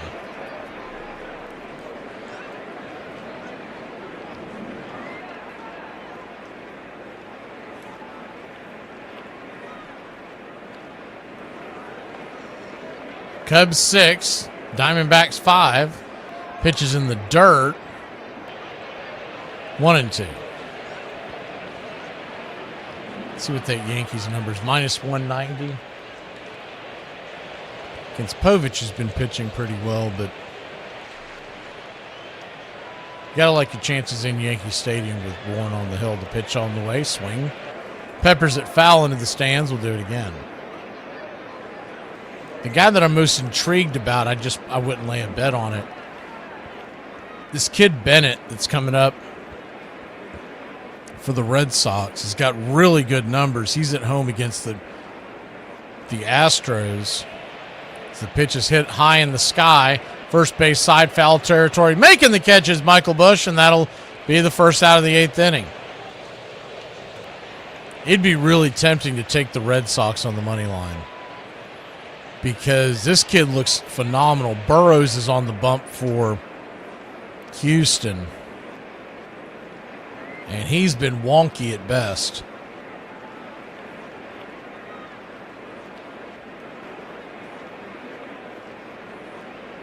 Righty-lefty matchup. First pitch on the way is outside. Smack foul, out of play. To Barossa, the switch-hitting outfielder. He's 2 for 3 on the day. It's 0-1. Phillies are at the Marlins tonight, by the way. Wheeler on the mound again against Yuri Perez. That's a pretty good pitching matchup there. See, the Phillies did a double walk-off yesterday. The pitch right down the pipe for a strike. It's 0-2. They walked off both games of their doubleheader. First time they've done that since 1998. I mean, it was either 97 or 98. The 0-2 swing. Rolls it on the ground over towards second. 4-3. 2 down. The reason why I wouldn't touch that game is I don't know why, but the Marlins tend to hit Zach Wheeler well in Miami.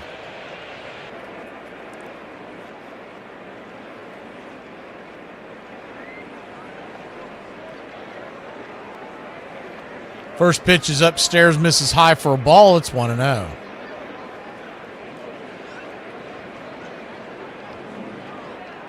Reagans and Wu go head-to-head in Seattle tonight. That should be a really good pitching matchup. The 1-0 down below the knees. 2-0. It's a 2-0 count.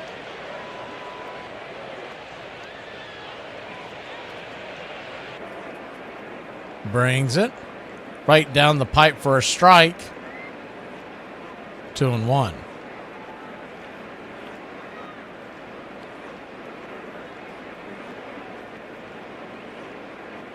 Two-one pitch, swing, pops it up.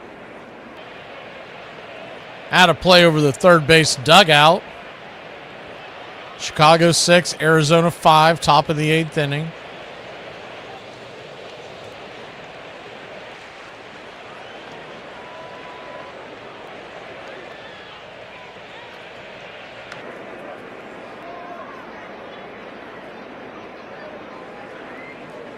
And time is called.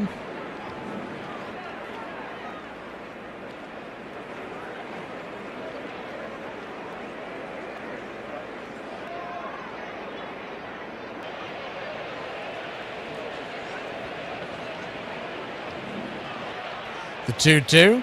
Outside wide, ball 3-3-2. So full count now.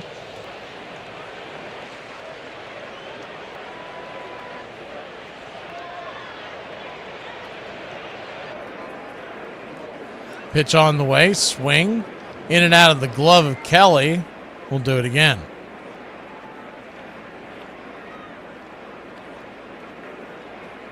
On deck is Vargas. Carroll in the hole. Vargas 4 for 4 on the day.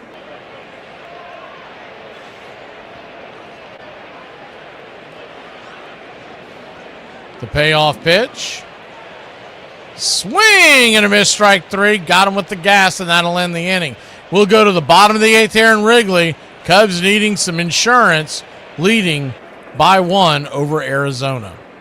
Am I boring? Sure. Social skills? None. But I'm loyal if you feed me, and I will never leave you because, well, I need the food. Please like and subscribe today. It's free, and it helps us bring you more. Braves Country Radio, your home for the classic call of Braves Country Baseball. I think one of my biggest faults is that when I ask somebody what their name is, I forget to listen to what their name is.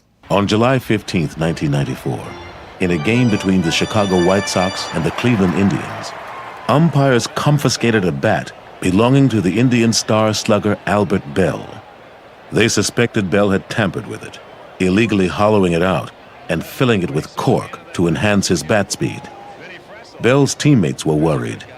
They were sure that all of Bell's bats were corked and did not want their best player suspended. Indians pitcher Jason Grimsley had a plan to get his teammate off the hook. Gripping a flashlight with his teeth, he hoisted himself into the crawl space above the clubhouse and inched along on his stomach until he was on top of the umpire's dressing room where Bell's bat had been locked away for safekeeping. Grimsley lowered himself into the room, replaced Bell's bat with an unadulterated one belonging to another player, and then crawled back to the clubhouse. The umpires were furious when they discovered the switch, but there was little they could do about it. The hero of the piece is probably Jason Grimsley because he's the one acting on behalf of the team. But there's your problem with cheating. Some of it is, in fact, weirdly commendable, if not noble. You know, Gaylord Perry, how many times did he throw a spitball, and how many times did he merely convince you that he threw a spitball? How many of these are not so much cheats as deceptions, artful deceptions?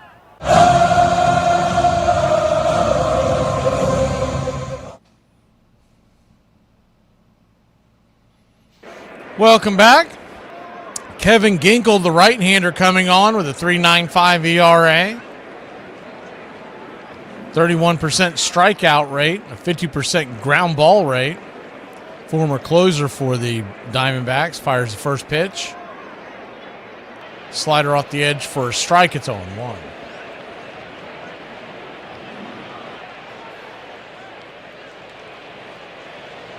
The 0-1 swing. Bangs it back foul. It's 0-2.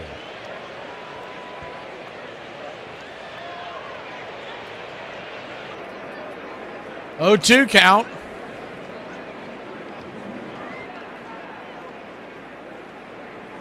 A quick timeout there by the batsman Kelly. 2 for 3 on the day with 2 singles and a ground out. The 2-0 off the plate wide.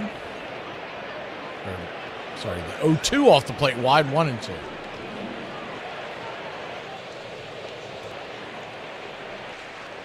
The 1-2 brings it down and in. 2-2.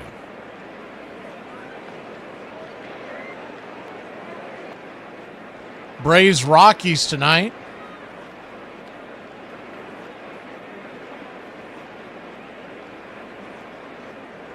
Outside wide. Full count now.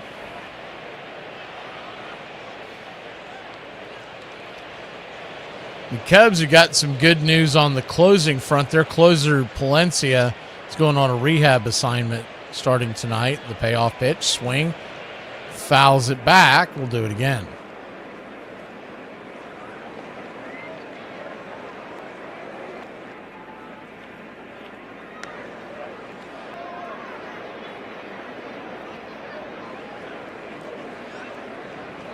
Pitch on the way, swing, pops it up. Shallow territory.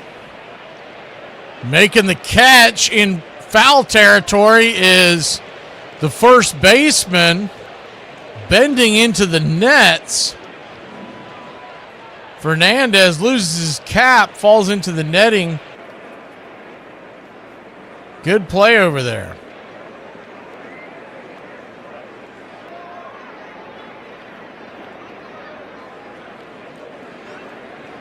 Cubs were wanting to look at it and make sure he held on. It looks like he did.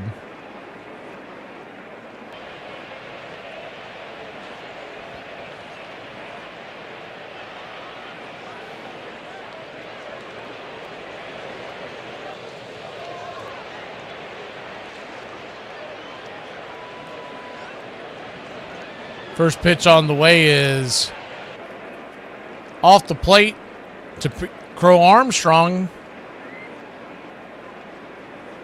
It's 1-0. The 1-0.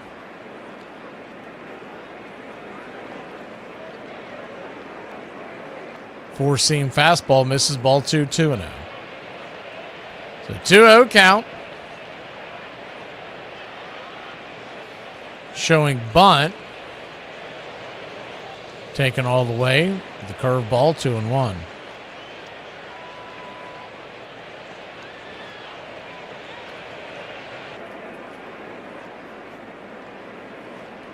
Two-one pitch, swing. Dribbles it on the ground over towards second. It's a 4-3 put out.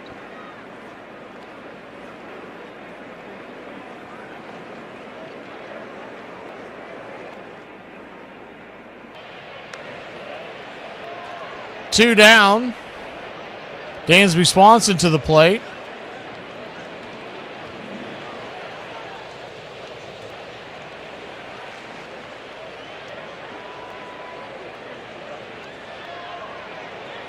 Righty, first pitch. Bender at the knees, just below the knees. It's 1-0.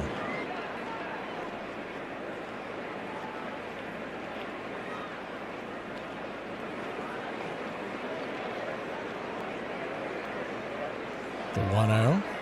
Swing, fouls it back, four-seam fastball. Upstairs, 1-1.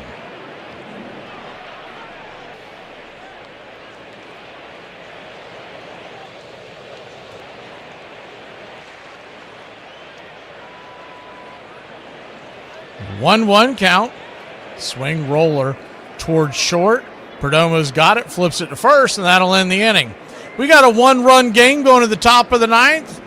Cubbies and Diamondbacks. Arizona's last chance. Vargas leads us off when we return. Y'all want to know who I date, who I go with?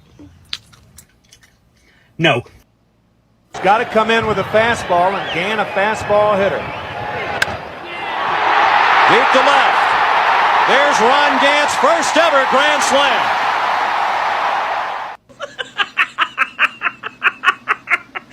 I was talking to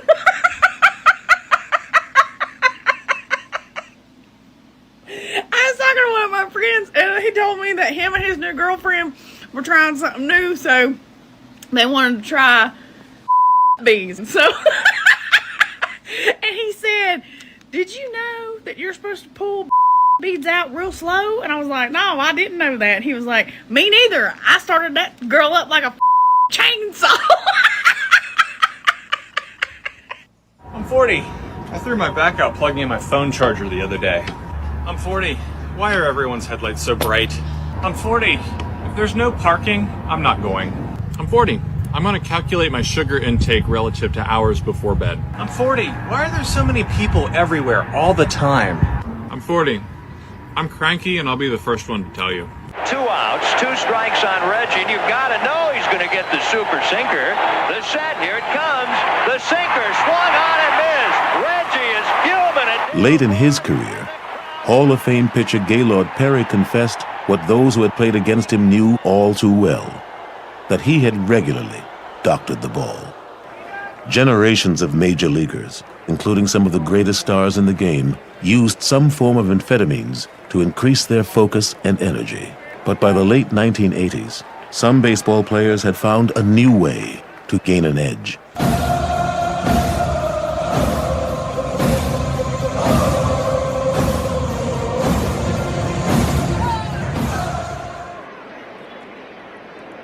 6-5 your score, top of the 9th inning. First pitch on the way from the man setting to try to close this one out. A 2-inning close is Webb.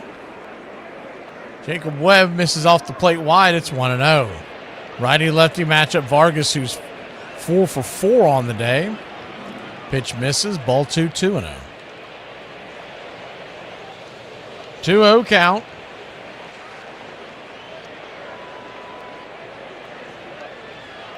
Inside, ball 3, 3-0.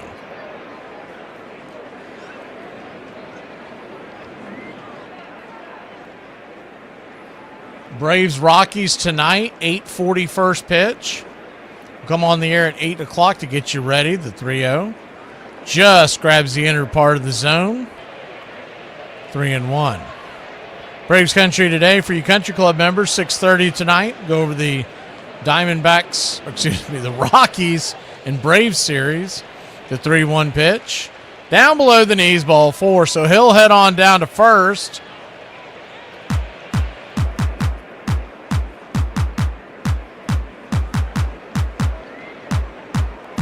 We'll go ahead and pull the screen back so you can see any kind of movement on the base paths. The defense, infield defense, will be back into the right. Third baseman even with the bag as they're holding the runner on at first. In the outfield, pretty much deep and straight away. First pitch to Corbin Carroll, a swing and a miss at the changeup, falling off the plate. It's 0-1. Carroll is trying to knock this one out of the park. He came out of his shoes on that one, the 0-1. Pitch high and out of the zone. 1-1.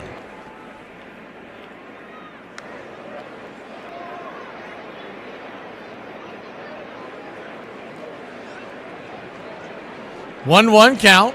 Swing and a miss. Blew it right by him. It's 1-2. Del Castillo on deck. Moreno in the hole. Diamondbacks trail by 1. The 1-2. Changeup just below the knees. 2-2.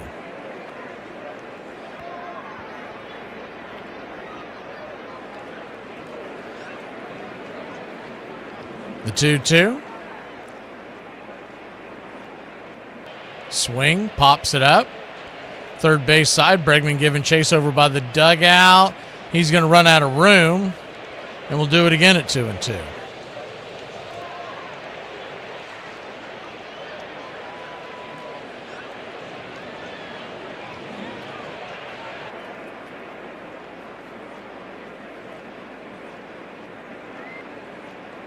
The 2-2 in the dirt. Full count.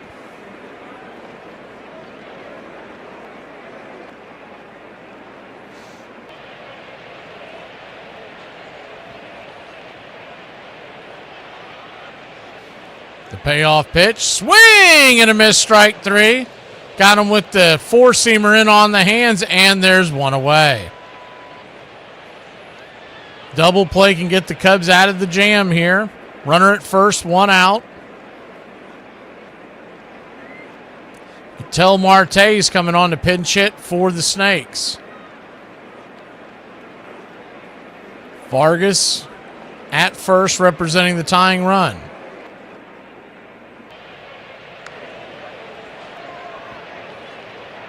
Real quick timeout.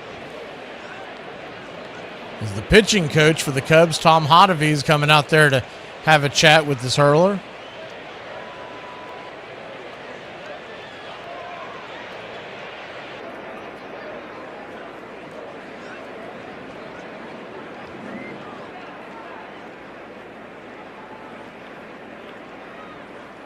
A real quick powwow.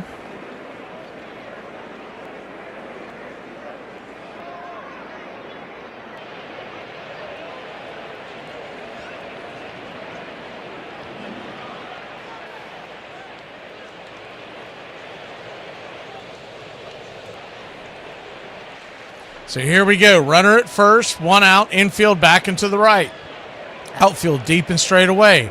First pitch is off the plate. Called for a wide strike, and Marte wants to challenge it. Why not? They've got both their challenges left. And it will be a strike, so he will not win that one. Wrong, wrong, wrong, wrong. Wrong, wrong, wrong, wrong. You're wrong. You're wrong. The 0-1, swing and a miss. It's 0-2.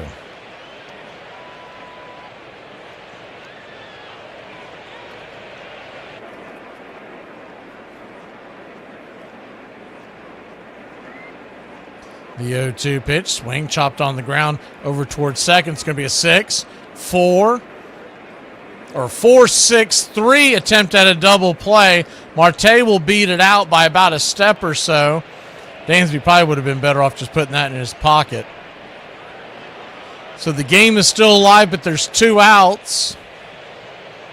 You don't want to force a throw like that because for some reason that thing goes into the dugout. You put the winning run in scoring position.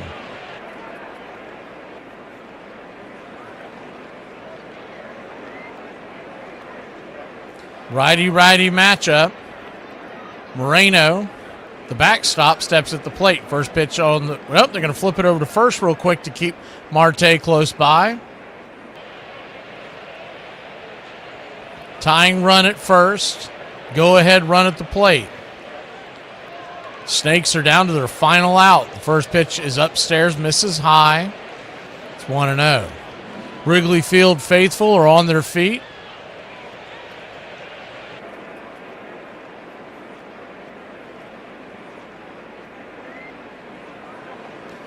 The 1-0 misses high and out of the zone. Ball 2-0.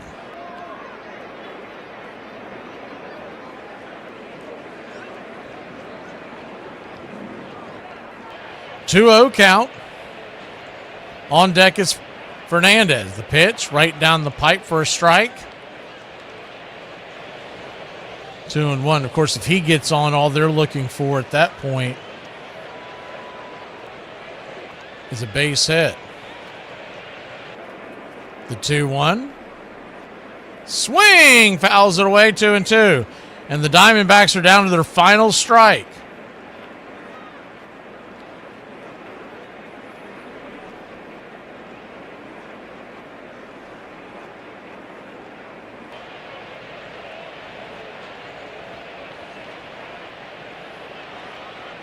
Time is called. Steps out of the box. 1 on, 2 outs. Runner at first. Infield back into the left.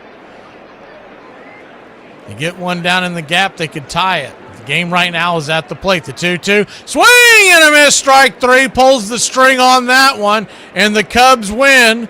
Cubs win 6-5. 6 runs.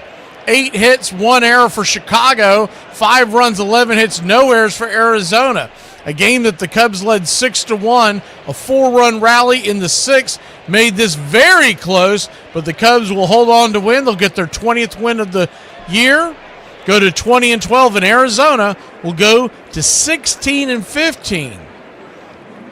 Heck of a game by the Cubbies, scoring their runs in bunches, 3 in the first and 4 in the third, or 3 in the first and 3 in the fourth. And the game ball, we'll give it to Colin Ray. He went 5 1/3, 6 strikeouts, 8 hits, 2 runs allowed, and he will improve to 4-1, a pretty good outing for a guy who's considered a swing man out of the pen. We'll see you next time tonight. 8 o'clock Eastern, Braves and Rockies. You Country Club members, we'll see you at 6:30 for Braves Country Today.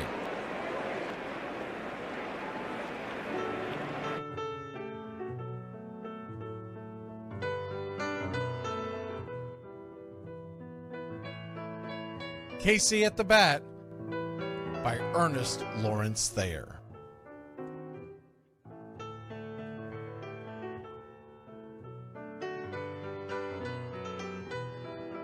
The outlook wasn't brilliant for the Mudville Nine that day. The score stood 4-2, but but with 1 inning more to play.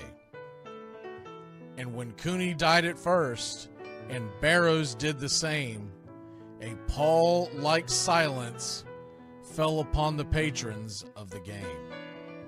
A straggling few got up to go in deep despair. The rest clung to the hope which springs eternal in the human breast. They thought, if only Casey could but get a whack at that, we'd put up even money now with Casey at the bat. But Flynn preceded Casey, as did Jimmy Blake, and the former was a hoodoo, while the latter was a cake.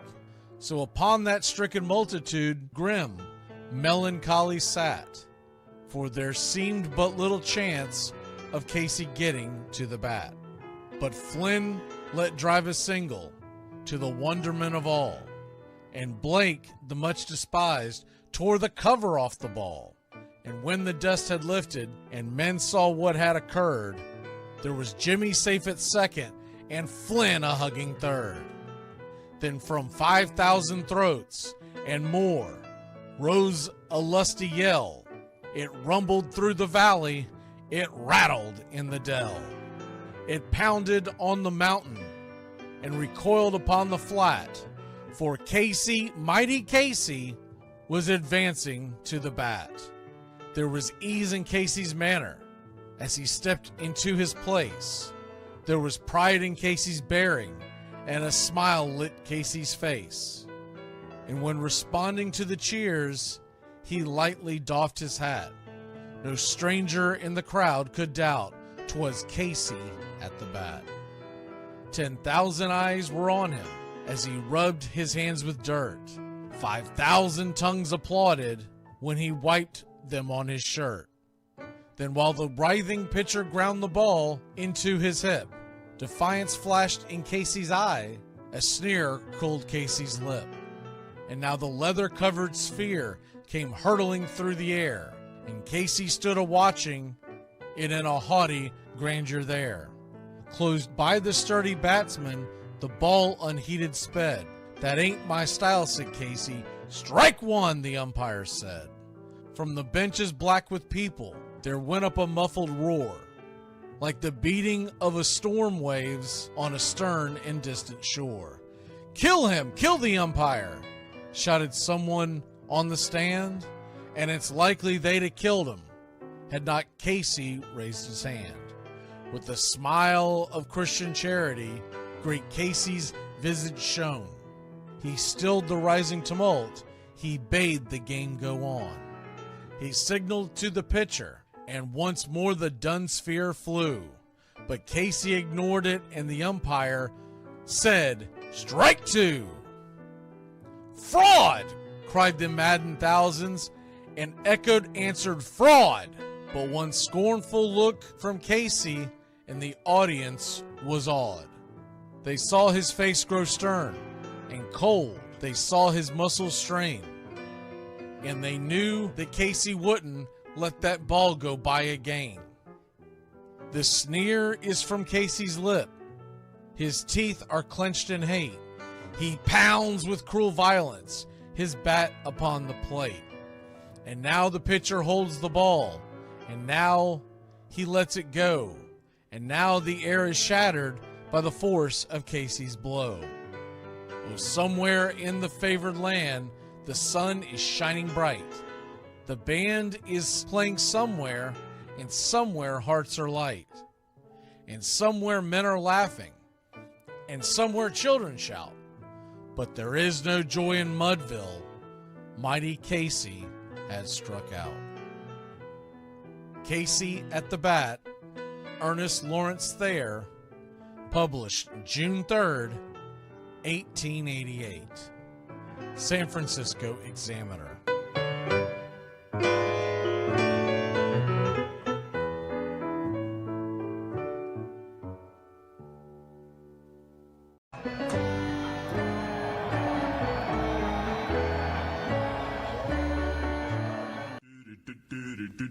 Goodbye, sweetheart, well, it's time to go.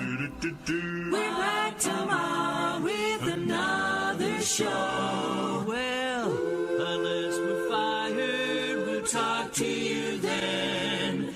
Goodbye, sweetheart. Goodbye. Goodbye. Guys and gals, it's time to go. We'll see you on the next show. Same bat time, same bat channel. It's closing time, y'all. You don't have to go home, but you can't stay here. Have a great one. On your way out, please like and subscribe. And don't forget to tip your favorite bartender. We'll see you. I'm Mac McGee, signing off for Braves Country Radio.